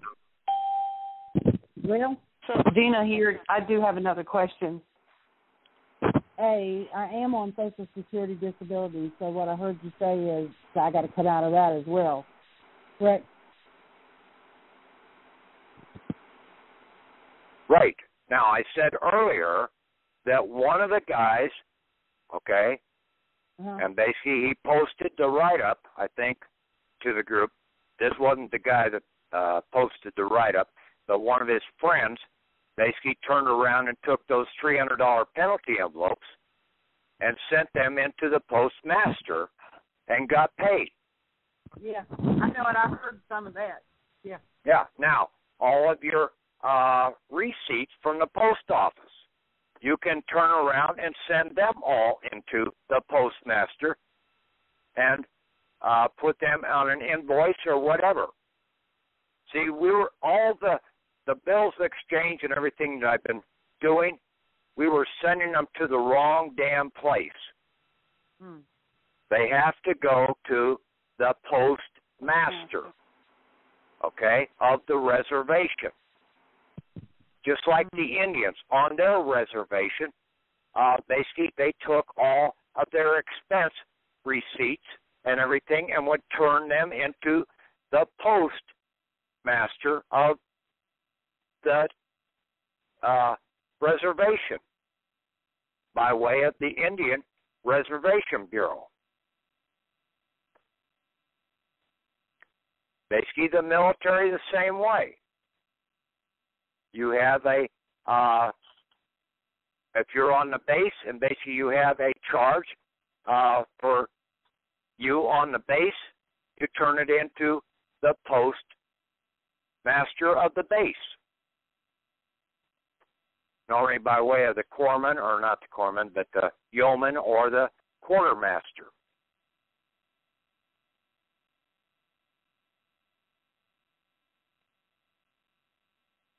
So what do? We send it so you can turn around and do one of these latest write-ups that I had, and I'm trying to readdress that. Just a second, let me see if I got it up here.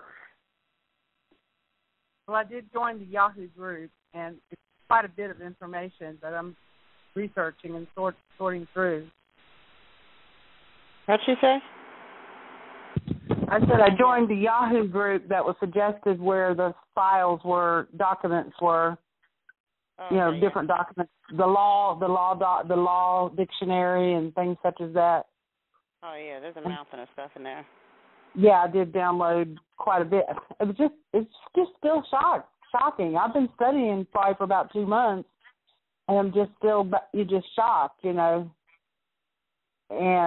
definitely want to role model. I want to role model this for others. Yeah, see, basically, you take, like if somebody was in the military, you could turn around and do on the back of the DD-214 form, and you could do a United States domestic military postscript domestic bill of exchange and it's a domestic bill of exchange if you are in the same state that you were born in. Mm. Okay. Or register your item is located in. Okay, and you can, for a military DD-214, you can put that on account in any state in the country. Okay?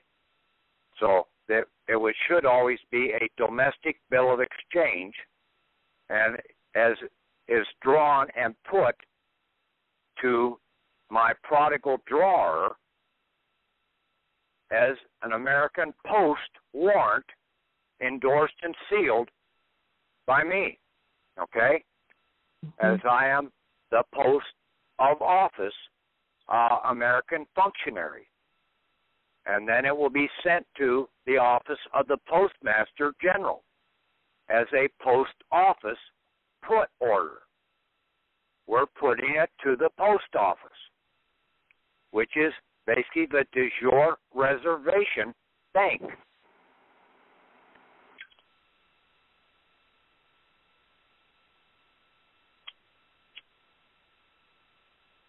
So you can put one of those in the mail when you send your hard copy off to the Postmaster General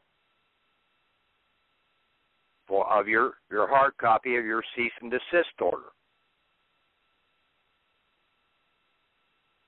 And basically give them 72 hours. It's a banking transaction. Well, then, the traffic violations and traffic tickets and things, has anything changed on that? Is it still about the trust? You take those, and basically if you're still in the system, who you got to go see? Who's got your account blockaded?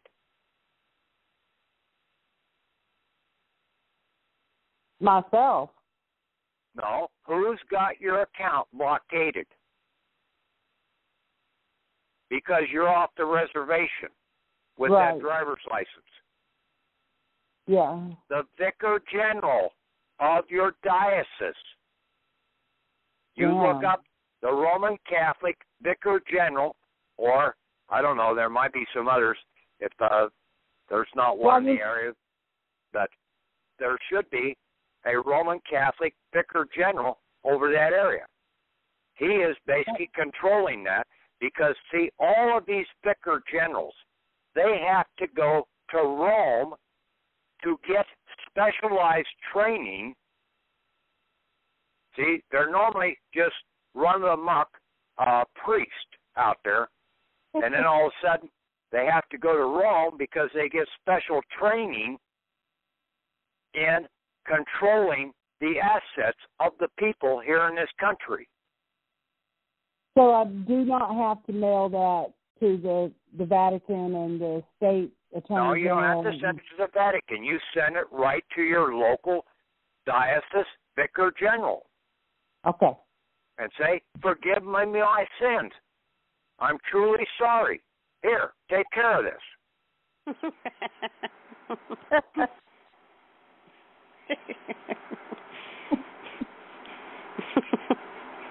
Truly sorry. Yeah, I'll say 3 Hail Marys and 4 Our Fathers sometime down the road. Are you talking about the traffic tickets and stuff? Huh?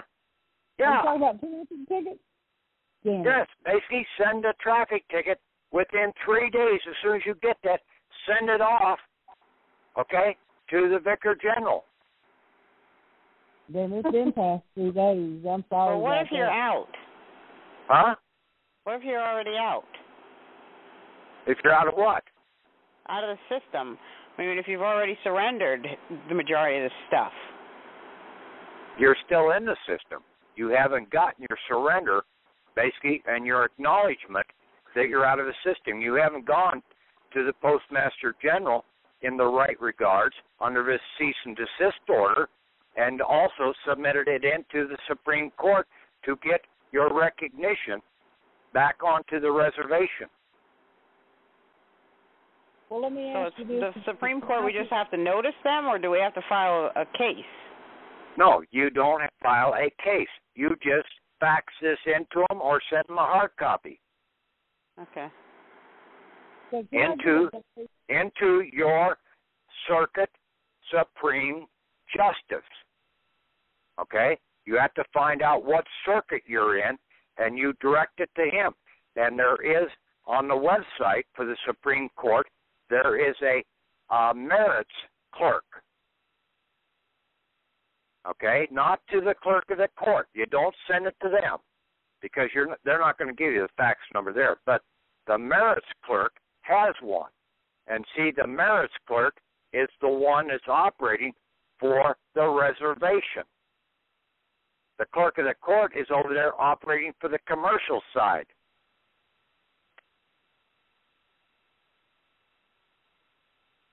That makes sense.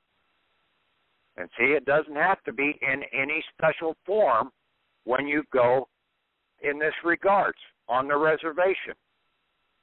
You don't have to pay any filing fee, any of that, when you're on the reservation.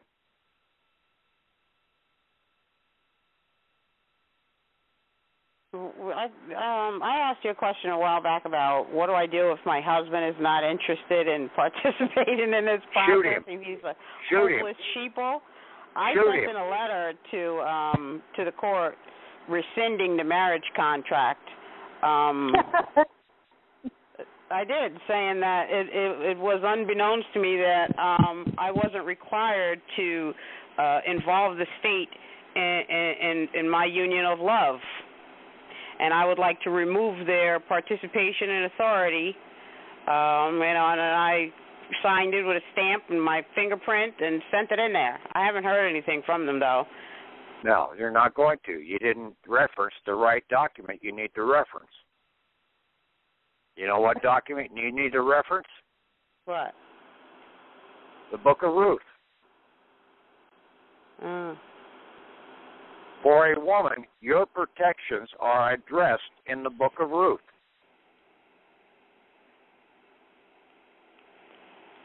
What about for a man? You're on your own. Well, I mean, we were talking about this because a lot of times a man can come in on behalf of a woman or his wife, and I have a husband who's not. He's asleep. He's comatose, code blue, clear. Well, I'm sorry to say, now, that happens, okay? Yeah. Basically, they're more concerned about the damn football game and everything else. Let me see if I got one here. They're fearful, too.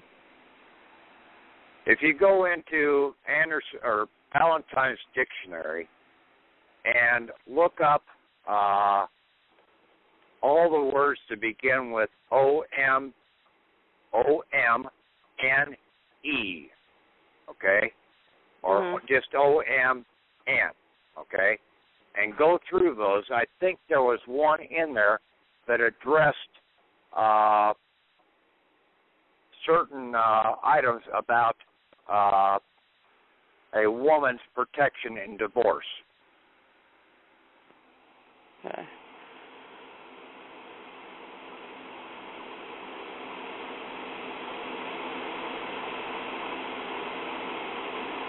I don't have that up right now, but basically I think there was one there when I was scanning through those earlier that basically was talking about that.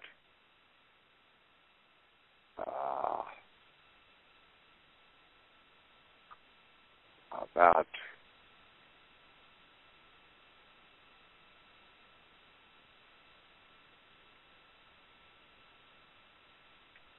and see, it would be like a breach of covenant, okay, in the process, and that's one of those items.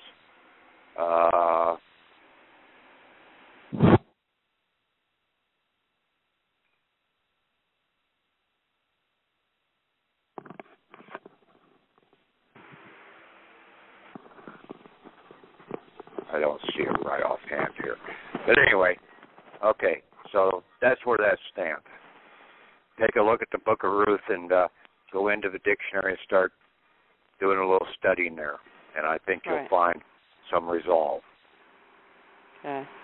Yeah, as soon as you know the word. I thought you could just rescind an adhesion contract if there wasn't full disclosure. No, you'd have to go through a divorce entirely. Well, that would be creating a contract with the court.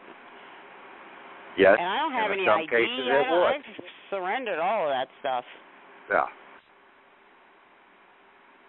Now, see, once you get on the Indian reservation, how did a squaw get rid of the buck? Oh, no. Killed him? No, she basically set all his bows and arrows outside the damn teepee. That was the divorce. Well, I did that part already. She basically kept the teepee and all the furnishings within the teepee, and basically he got his damn hunting knife and he got his bows and arrows, and basically he was on his own. If she was nice, she might have given him a sleeping roll to bundle up in. Hey, Tawana, I'm with you. Right. Yeah, right. It's a nightmare. No. You can't unlearn this stuff, you know what I mean? Just can't. Once you're awake, there is no going back to sleep. No, and basically it's aggravating as hell, but basically it's fun the more you understand this and the more freedom the freer you feel as you go along. Even though you don't have shit, basically you feel a lot freer. I know, and you know what? I'm on Social Security like $700 in food stamps, and I'm willing to say fuck this shit. I am so tired of being honestly trying to get a piece of the pie and then trying to show others how to live a quality life when they're in front of me. And I've been researching, and I'm like, these people are right. This is the mightiest right I have seen in my lifetime. Because what they've done is wrong. This is going to be very limited. They, I have a feeling, are going to pull the plug later this year. I wouldn't doubt it, but I don't think they can do anything to people who have already came out. It would be too late. No, because we'll be on the reservation, and we will be able to operate with lawful currency. Okay? Believe me, the other people who are still in the reservation have bank accounts and basically have their money in a bank account, or basically they're living off of these commercial instruments like Social Security and stuff like that basically all of a sudden are just going to stop. They're not going to have any of this means. And that's where basically now they're going to let the people kill themselves and they will walk down the cities. If you're in a major city, I've tried to explain this to people before. Those beltways around most of the major cities did not help people get across town any damn faster. They could have gone right through the middle of town with a overhead expressway and got people from one side of the town to the other and had drop-off places just like the railroad system does. But they even screwed that up, the railroad system in this country, so that they basically had to utilize more of the roads so that the auto industry and the rubber industry could make a profit. And then they could also turn around and repair the damn roads every 6 months or whatever. It was all for their commercial endeavors that basically they were out here fleecing the people. We don't need no damn stinking automobile. There is technology there that is out there that basically we could be operating with a hovercraft and get better mileage in that and be able to zoom across, sort of like what the hell was that damn cartoon there, the Jetsons. Zooming around in their little space cars, going from their office to their place of residence.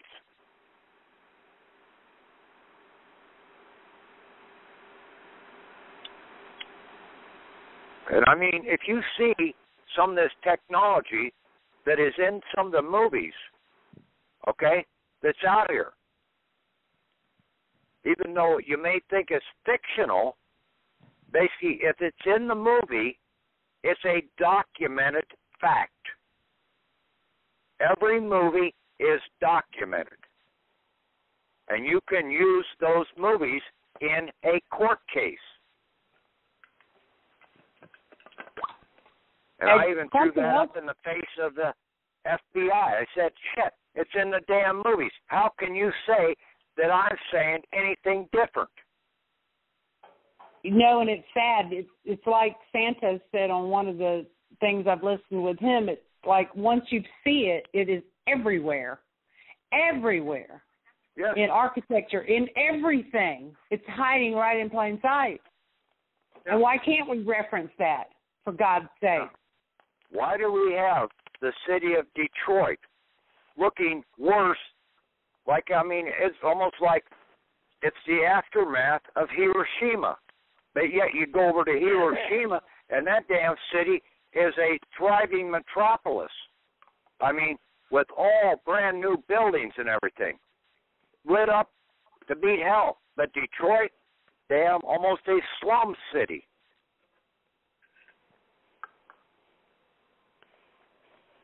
How sad. Well, it's really sad. I just visited Detroit, and they have an area they want you to see about labor and all this new inlay, and just not even a mile outside of the tourist area, they want you within that 2-mile radius. But if you walk outside of that, they can lock you down, because the beltways are nothing but accept the same walkway system that they have around prisons. And see, the political blogging folk that I was there for a national convention, I thought to myself, this is really a corporate hoax, because to bring us to Detroit and to show us all of this that they're showing us, it's such bullshit. Then you have people, and we were out there, you know, for the water brigade and all this, but I mean, when you have people suffering behind this slavery and this indenturement and this lie, it's just, you know, I'm overcome by not only sadness but joy that, you know, I've learned something here, and maybe there's a way, a process to help these people. Well, but you've got to get yourself out first, okay? Absolutely. That's what I keep trying to tell everybody else on the group here, okay, that tries to want to help other people. Basically, the old saying, the Lord helps those that help themselves, okay? You've got to be able to help yourself first before you can ever be able to help anybody else. Because if you're not out of the system, you can't help anybody. Thank you for that. Okay. Now, any other questions on this reservation understanding? Yes, Patrick, I have a question. Yeah. Okay, so you said in your cease and desist notice, should you require any additional information, such as the alienation account numbers, you may contact me in honor within 3 days. So what if you don't have most of these account numbers? maybe you don't have your Social Security card or your passport. Are you supposed to go out and get these things, or can you just if you don't have the instrument, you should have the number. Okay? You know what your Social Security number is, don't you? Yeah, but I don't know the QSIP number on the back. You don't need to have that. Basically, they may not have issued a QSIP number on the back. See, that only came about when, basically, in the last, say, 20 years or so, when they started utilizing and placing a offshore account using that number on the back of the Social Security card. Okay, they set up an offshore account because they needed to have, basically, you turn around and buy the bonds that were being issued over here in this country. So, because, see, they didn't have the Japanese, they didn't have the Chinese, they didn't have all these other countries buying up all the bonds that they keep generating in this damn country. So they needed to set up a means to where we turned around and started buying our own damn bonds back.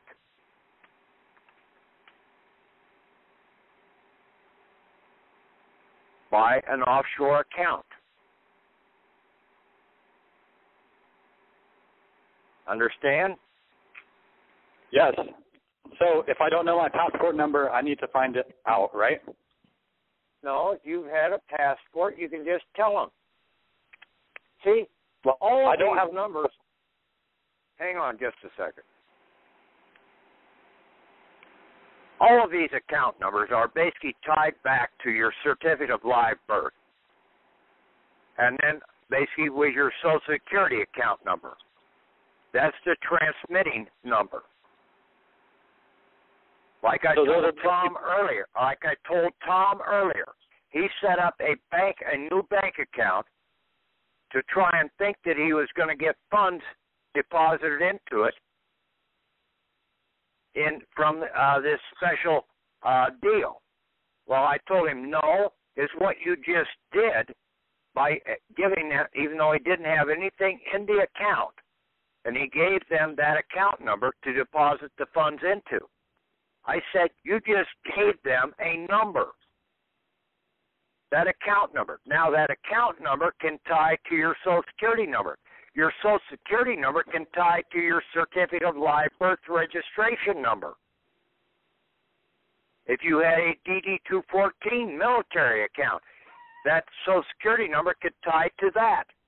They just need one number and basically your permission, and basically they've got you, and they can write some of these things, and you will never know this.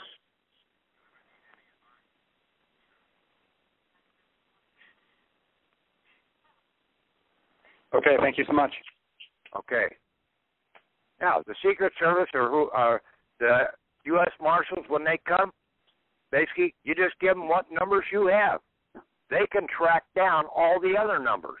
It's all in the computer database. One number ties to another.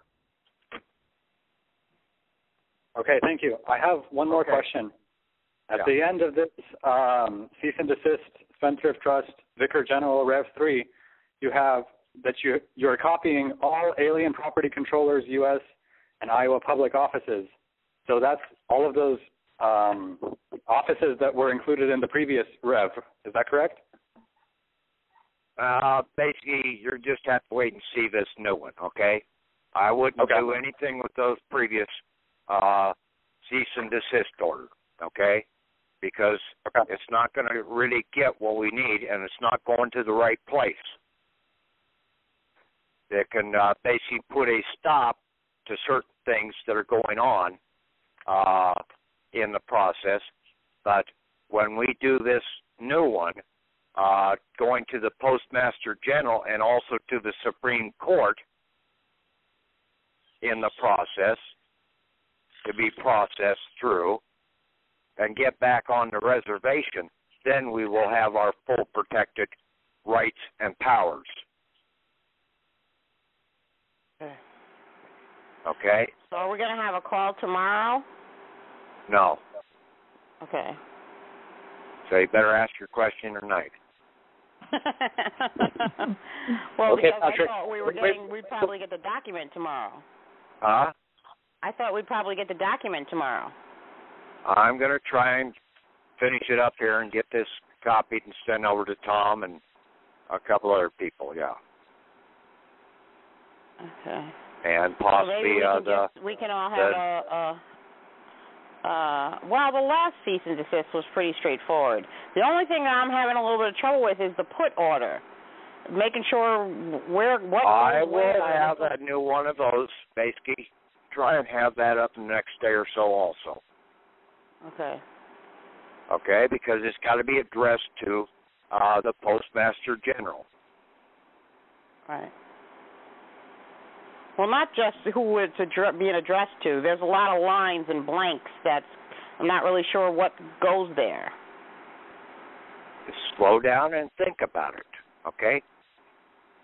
Okay. Take a little pen in hand and start putting some numbers in and see whether it fits. It's sort of like a jigsaw puzzle.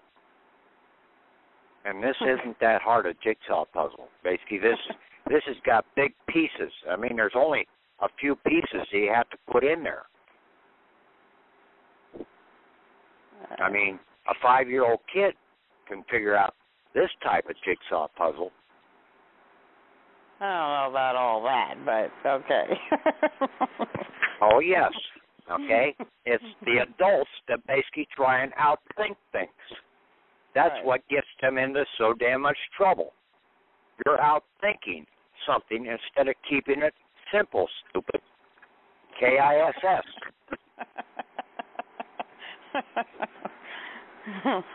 Gotcha. Okay. Let's keep it simple, sweetheart. Huh?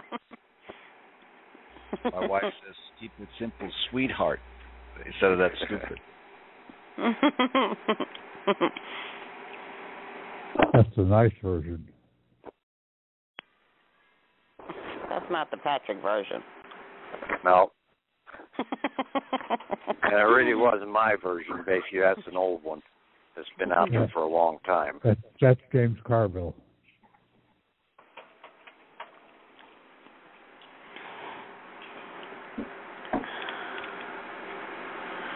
Okay, I have another question. It's about the put order. I guess we're only sending these to the Vicar General, and then we notice anybody else we want to notice? No. That's what I said, okay? You didn't hear me before. I will be placing a new put order up there, okay? Now, if you have a traffic ticket or something like that for right now that needs to be settled right away, then you can basically, and you haven't gotten your cease and desist order done, then you can basically go and put it into the Vicar General and basically say you're truly sorry and that you won't let this happen again and that you will kiss their ever-loving ass tomorrow and basically please forgive this debt, this sin. I'll say 3 Hail Marys and 3 Our Fathers, whatever is required. Just take care of it, okay? Can I do that with my That's taxes? how ludicrous this is, okay? It's total asinine, okay? But in the long haul, we need to go to the Postmaster General and to the Supreme Court to get our recognition and have the Supreme Court issue the orders to the U.S. Marshals to come and seize all these commercial weapons. To the Postmaster General to basically notify him that we are coming in and claiming our reservation at the American reservation table. Like in the parable that Jesus talked about the wedding reception. you have to come in properly dressed. And then at the seating of the wedding reception itself, or the meal, basically you are coming in, sitting at the bottom of the table, and all of a sudden you get moved up to the top of the table to where your real reservation is sat, and you bump out the false person that is sitting in your chair.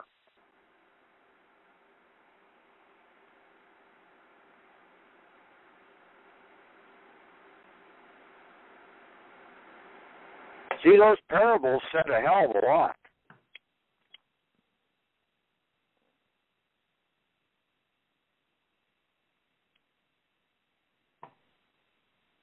But, yeah, so right now, if you've got a, you don't have to do whatever I said. Basically, just send it to the Vicar General, say, please release this, okay? Nicely, okay? Because they're the foreign alien property custodian. They're working for the Church of Rome. And see, all of our assets have been blocked. They're supposed to be unblocked right now, but in a lot of cases, I don't think they have been unblocked. In a lot of cases, the court system and the state governments have not acknowledged them, so they're basically still holding them in bondage, in blockade,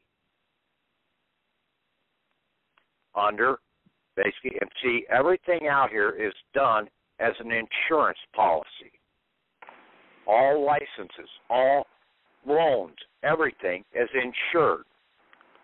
Now, there is one stipulation in every insurance policy out here, and that is the alienation clause. And see, they got you to basically alienate yourself off of the reservation. That way they could control you and also control the instrument, the insurance policy, of paying the bill. So when you understand this and basically say, bring forward that, let me see, what the hell was the damn word I used before? Factor, or not factor, but factor, or something like that. I forget what the hell it was. Anyway, you basically call them to bring forward that document so that that insurance policy, that unwritten insurance policy that basically said for that driver's license or whatever, where is the insurance policy? I want to see that, and basically I want to override that alienation clause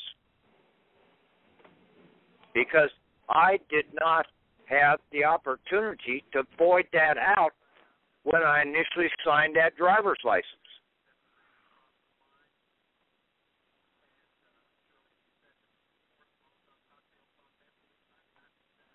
You know, Gina, again, I want to share something from the 80s. I got a DUI, and I couldn't pay the debt. And I can remember when I went back to check on it, they had written it off to the estate or whatever. And they had actually removed the warrant for the arrest for violation of probation. I'm talking about like 10 years later or something. But even back then, at that time, I thought, how can they do that? How do they know I'm going to die and have the money to pay this $1,200? You know, so it's like when I started listening, I'm thinking, well, that's the fuck what they did. You know? Yeah, it's basically going against your prodigal person who is essentially a dead person anyway. Yeah. Okay? Yeah. All debts are forgiven after 7 years anyway. Yeah. That's in the Bible. I was flabbergasted. I just, you know, I don't know. I didn't understand. We've heard other people getting a call from the U.S. Attorney's office. One guy got out of the federal pen And basically, the U.S. Attorney's Office called him up and said, hey, we have a bill here for $250,000 that you owe for your incarceration. And he said, but I'm insolvent. The guy in the Attorney General's office said, thank you. That's all I wanted to hear you say. And basically, that was settled against his account. Because basically they took everything away from us in this regard. So they made us an insolvent, the living person. Because all of our assets are being held over under our other contempt, okay, person. And see, that, if you go into that item, especially like for mortgages, and read that subrogation of contempt in there, basically you are one of the contempts. Your fictional person is one of the contempts, and the mortgage company itself is one of the contempts. You can turn around and place yourself in the position of being the mortgagee over that mortgage and have it addressed to your individual person to basically make the settlement. Your prodigal person, your other contempt, because he's holding the assets. And basically you can do that right if you got a court case, basically you do that, and now you make the court the responsible agent because they are a broker authorized representative. They're brokering the accounts. Yeah, that's something I was listening to about, just give them the dismissal papers very quickly and asking them as I am the trustee of my beneficiary, then ask for a dismissal of the charges. That was the other thing I was thinking about. No, you basically just go in and basically you read that item.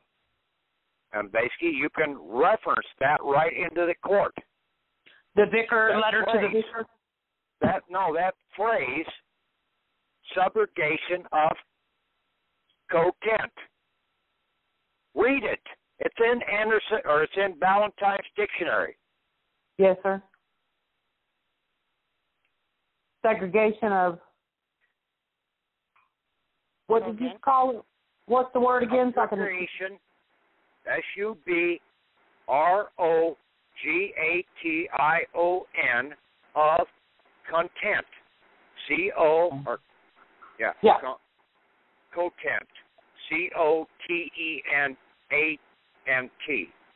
COTENANT. And it says, the principle that a contempt who has paid off or satisfied a debt secured by a mortgage or lien on the common property is entitled to assert the right of the mortgagee or lien holder and to enforce the mortgagee or the mortgage or lien against his contempt or contempts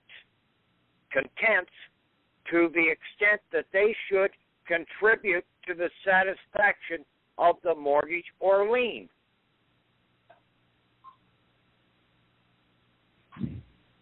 Yes, it's co-tenants. Co-tenant. Yeah.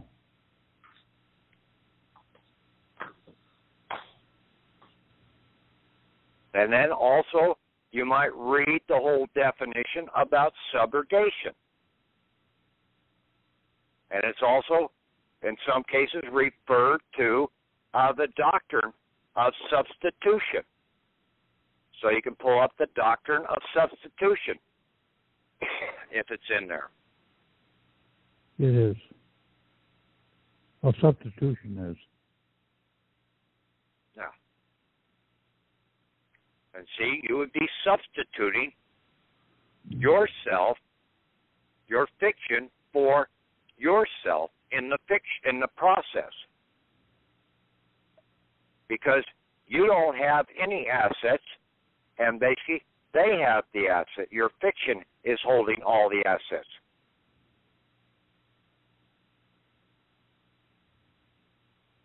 In that spendthrift trust.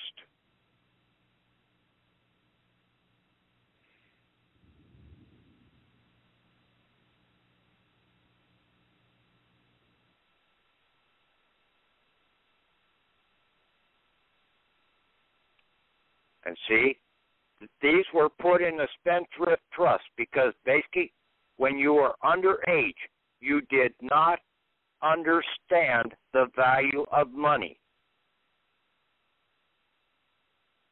So you were classified as a spendthrift.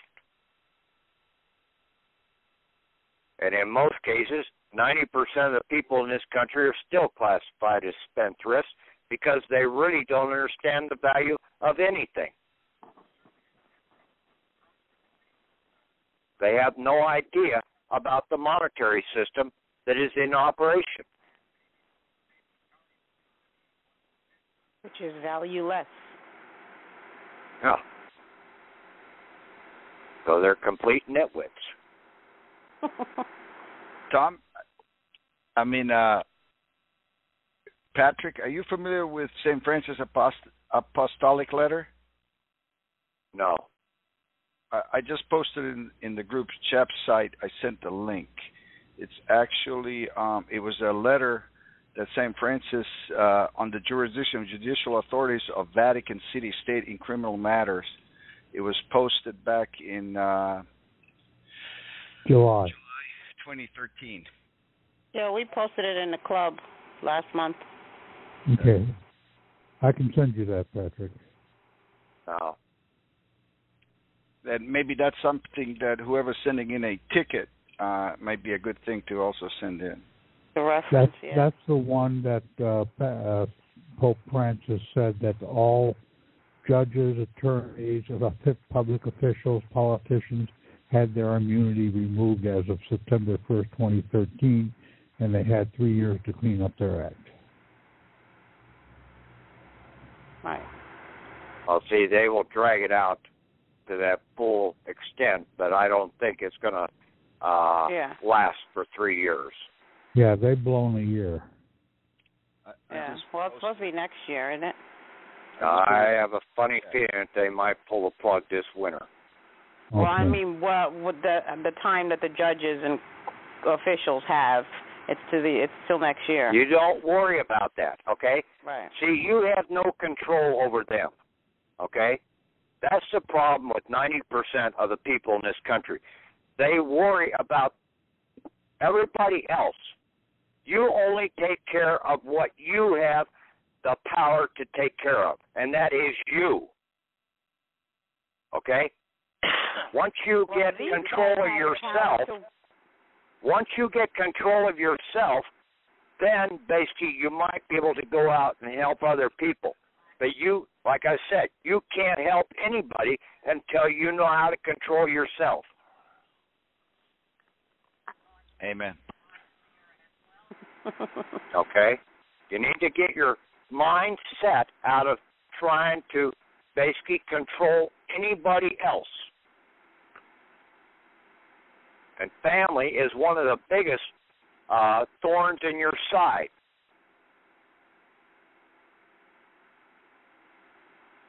They will try and control anybody that basically they think they have more power over.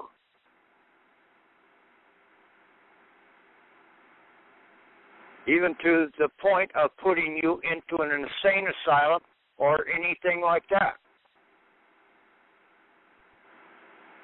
To take your power away from you.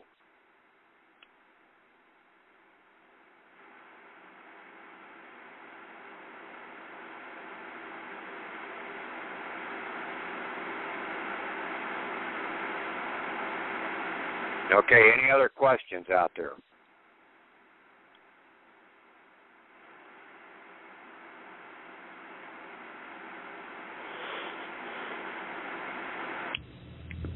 guess not, Patrick. You've given us an awful lot today. Yeah. Thank you, Patrick. Now, Yes, when you really get down and study and go back and read the Constitution, read the Articles of Confederation, read the Bill of Rights, all of them, the first 10, okay? That's where your real rights are protected. But you can only utilize those when you claim your reservation to them, because they're reserved for you. Now you have to come in and claim the reservation that was given to you by your certificate of being, by your recording into the Book of Life. Okay, not registered, but the recording into the Book of Land Life. And that placed you into the reservation. But you need to get in and renounce all commercial weapons of war to cease their operation and then surrender them so that you can come back onto the reservation, because you can't come onto the reservation if you have one of their weapons of war in your back pocket. Is this our last call? This may be. So you better enjoy it. You're going to make me cry now. You can cry now. I don't know what more I can say. Go become an Indian. Get on the reservation. Sit down at your little teepee. Hold your powwow. My teepee, your teepee. Yeah. Count the 10 little Indians. No, we can get together and go over the documents if you want. I will try and get them posted in the morning if I get them ironed out here yet tonight. Okay. I'll get them up on Yahoo as soon as possible. Okay. So will you let us know on Skype before what time we're gonna get together, Tom? No, it's better to call tomorrow. Let's just get together for that. Just okay. study what comes out, get prepared, get ready to talk about it. You guys can go ahead and have the 8 o'clock call tomorrow night if you want to. It's 9 o'clock Central Time or 9 o'clock Eastern Time, whatever you guys. If you want to have it, you can move. You can change it, the time frame if you want to, Tom. Just post it up on the group site. Yeah, it's 9 o'clock Somebody's Eastern. trying to ask a question. Yeah, I am, Patrick. It's me, your pest. Yeah. Anybody wants experience with a real teepee, I can get it for you. I know a man from the Colville tribe up in northwestern state of Washington. Gua is his name. He's a beautiful Indian man. And I'm going to tell you, he would eat this stuff up, and I have got to get in touch with him. I haven't talked to him for a few years. Does he make totem poles, too? Oh, I'm going to tell you, you ought to watch him put his teepee up. And he's no kid. Uh-huh. I watched him put one up in Arizona. It is amazing. Yeah, I've seen those, too. Okay. Yeah, I've got to get to him. Even though he's still part of that tribe, his wife, I don't know if she came in under that or not. I'll have to check. Anyhow, I just thought that little tidbit might be interesting for some of you. Right. Okay. Ed. Anything else? We're trying to hold you hostage. Okay. Yeah, I would like to ask a timeline. Once I get started, how long will it take me to do all this? Well, basically, if you understand what I just said tonight, and basically look over the document, and basically the document doesn't take that much to change in the process. Put your name in, pretty much, You need to find out who your Supreme Court justice is for your circuit and get the address. But you go into the Supreme Court website and you get the fax number for the merits clerk that's there, or basically I think I've posted some of these numbers up on the site before out there. For the fax number, the fax number for the Postmaster General, I think that's on some of the documents that I may have posted before. I've been to those things, Yeah, if not, you just get a hold of their phone number, call up and ask them what their fax number is. Yes, and there's a link in the link section, a document about the Supreme Court, and on page 19, it shows all the justices for each region, each circuit. Right. Yeah, I've actually been to the website y'all linked already. Okay. I'm ready. Thank you so much. And then basically, like the Vicar Generals, you place them on a 24-hour notice that they're to remove all barricades because you're back on the reservation. And see, any continuance of that, when you've declared yourself and you declared your person dead, okay, now he's dead, that means that's what the cease and desist order is.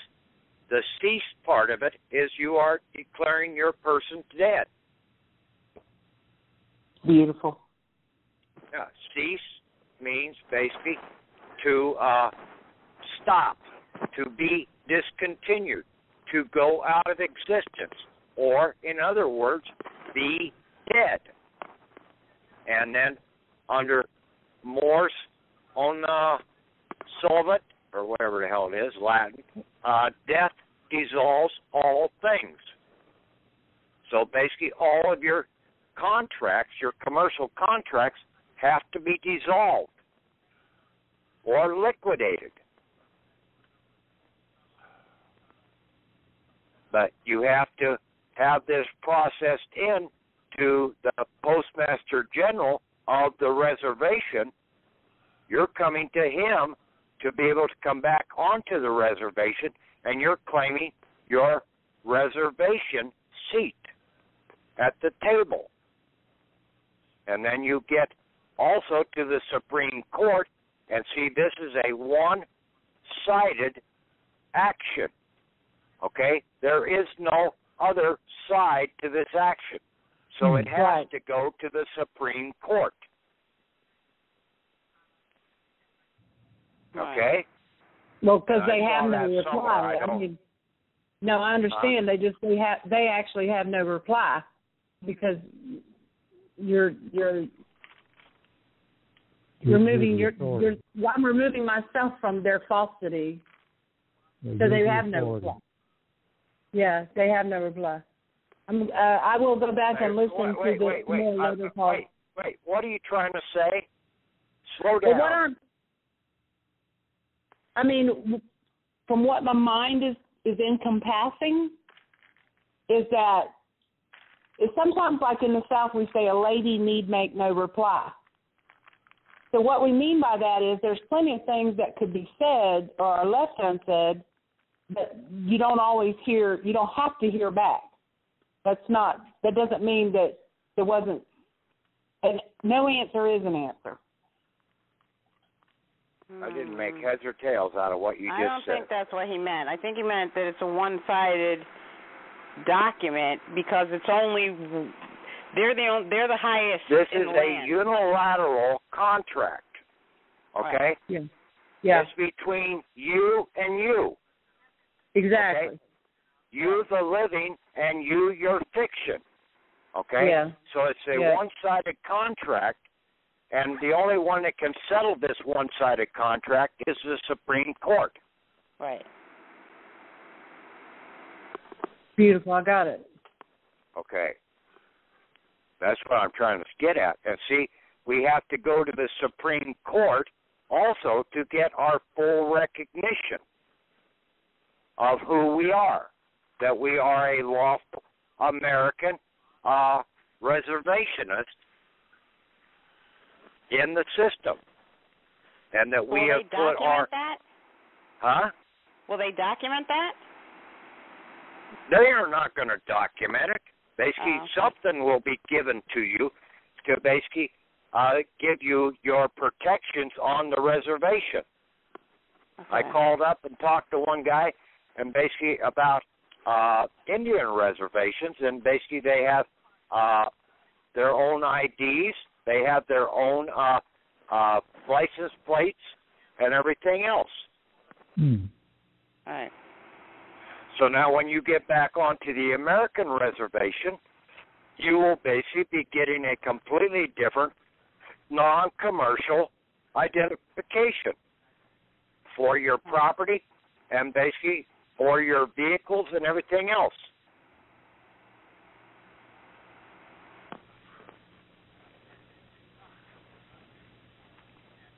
And you don't need any fishing license. You don't need any hunting license. You don't need anything else while you're on the reservation.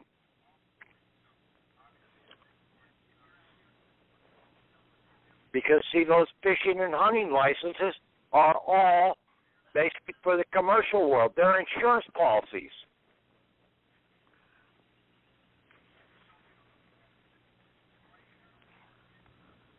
The biggest industry in every state government is the insurance industry, the governmental insurance industry.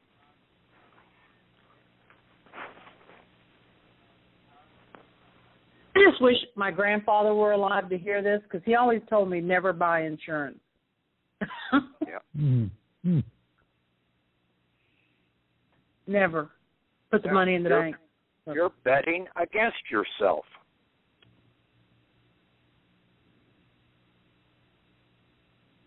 That's all it is. And this whole thing in the commercial world is it's a game. It's a game of risk.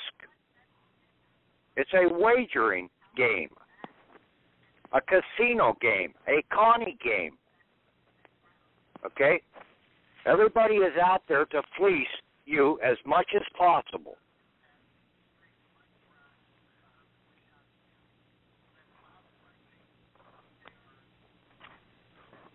Yeah, everybody's got their hand in your back pocket. You just don't know it.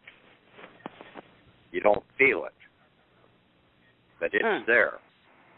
What I'd like to know, because I am just coming on, just once I am removed and out, what's left in the trust or as the beneficiary? There is no trust. You will have access to basically your reservation, your national reserve. Okay, reserve. Thank you. Okay, because that goes back to the beginning of the call. Yeah, that goes back to the beginning of the call. That brought it back together for me now. Yes, you have a reserve account sitting there that is basically held by the reservation by the postmaster. And see, that is a post office reservation account, a reserve account in your name, and you can draw against that. You can deposit into it or you can draw against it. Now you have total ownership because you claimed your reservation, post of office. That now belongs to you.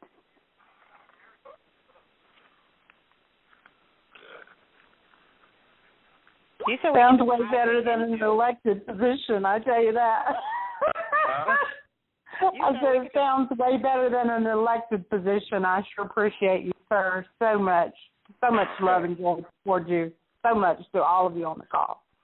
Well, you got to realize that basically, even in the Cherokee Nation, basically the women didn't get the right to vote, but yet basically they were always in the background with the rolling pin standing over the buck that or the chief that was going to vote the new leader into effect. So basically the women do have a authority in the vote, but it's by way of the man. I can live with that. Yeah, I mean, basically, there's ways that a woman can control a man, but basically just don't overstep your bounds in doing that. Well, I'm single, so I wouldn't have that problem, would I? Well, basically, if you're single, basically, you revert back, like in the Book of Ruth, to your father. To your father, or to your dead husband. Yep. Okay. I definitely thought about that. That's amazing you brought that up, because I actually thought about that because of my father is deceased now. But that would be the way to go, because when you brought up the Book of Ruth, of course I knew the story and how that proceeded. That makes all the world of sense, because it is ecclesiastical law. I mean, this is some crazy shit they've pulled, but it's... Now, one other thing in this process, okay? Once you have come out and understood this, then you can turn around and do a cease and desist order against a dead relative. Mm-hmm. Okay? Because their account is still sitting there as a spendthrift account operating in commercial commerce. So you have to bring the fiction into death. They've already got the living person in death, but the fiction has not been brought into cease and desist. Damn. Okay? So you have to cease him and bring him to death, and then you can basically come in and claim the account. Now, in the claiming of the account, okay, we'll say that there's 2 sons in the family and 3 sisters in the family. Per the maxim, okay, and this is one of the omni items out there, omnis or whatever, the one that begins with O-M-N-E-S, Saurus, or whatever, Latin phrase. All sisters, as it were, one heir of one inheritance. So basically, if you have 2 brothers, 2 like the father, and 3 or 4 sisters, the sisters combined only get one inheritance. So basically, the inheritance is divided into 3. So each of the brothers gets 1/3, and the sisters all get 1/3. That has to be divided equally amongst them. So it's a good thing I'm an only child, right? Or my sister who's deceased. Yeah, so basically then you can turn around and see that is documented also. And I don't know which book it was. I don't think that was in the Book of Ruth, but they see under Jeremiah or Jehovah, whatever, one of the items there that was after Moses, and 2 sisters came to them to claim, put a claim in for their inheritance, because basically their husbands had died and their father had died also, so they were on their own. So then they were given their inheritance appropriately, as if they were still in a marriage or under their father.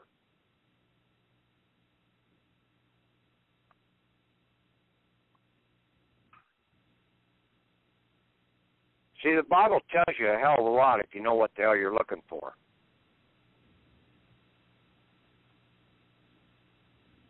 Also, the dictionaries do one hell of a job, too. Because you need to know what the words mean before you can use the words.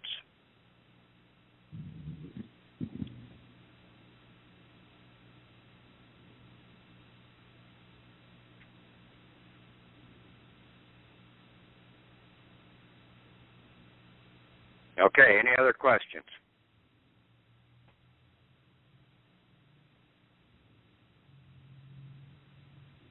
Anybody still alive? Yeah, we're alive. Oh, Yeah. We're just very sad.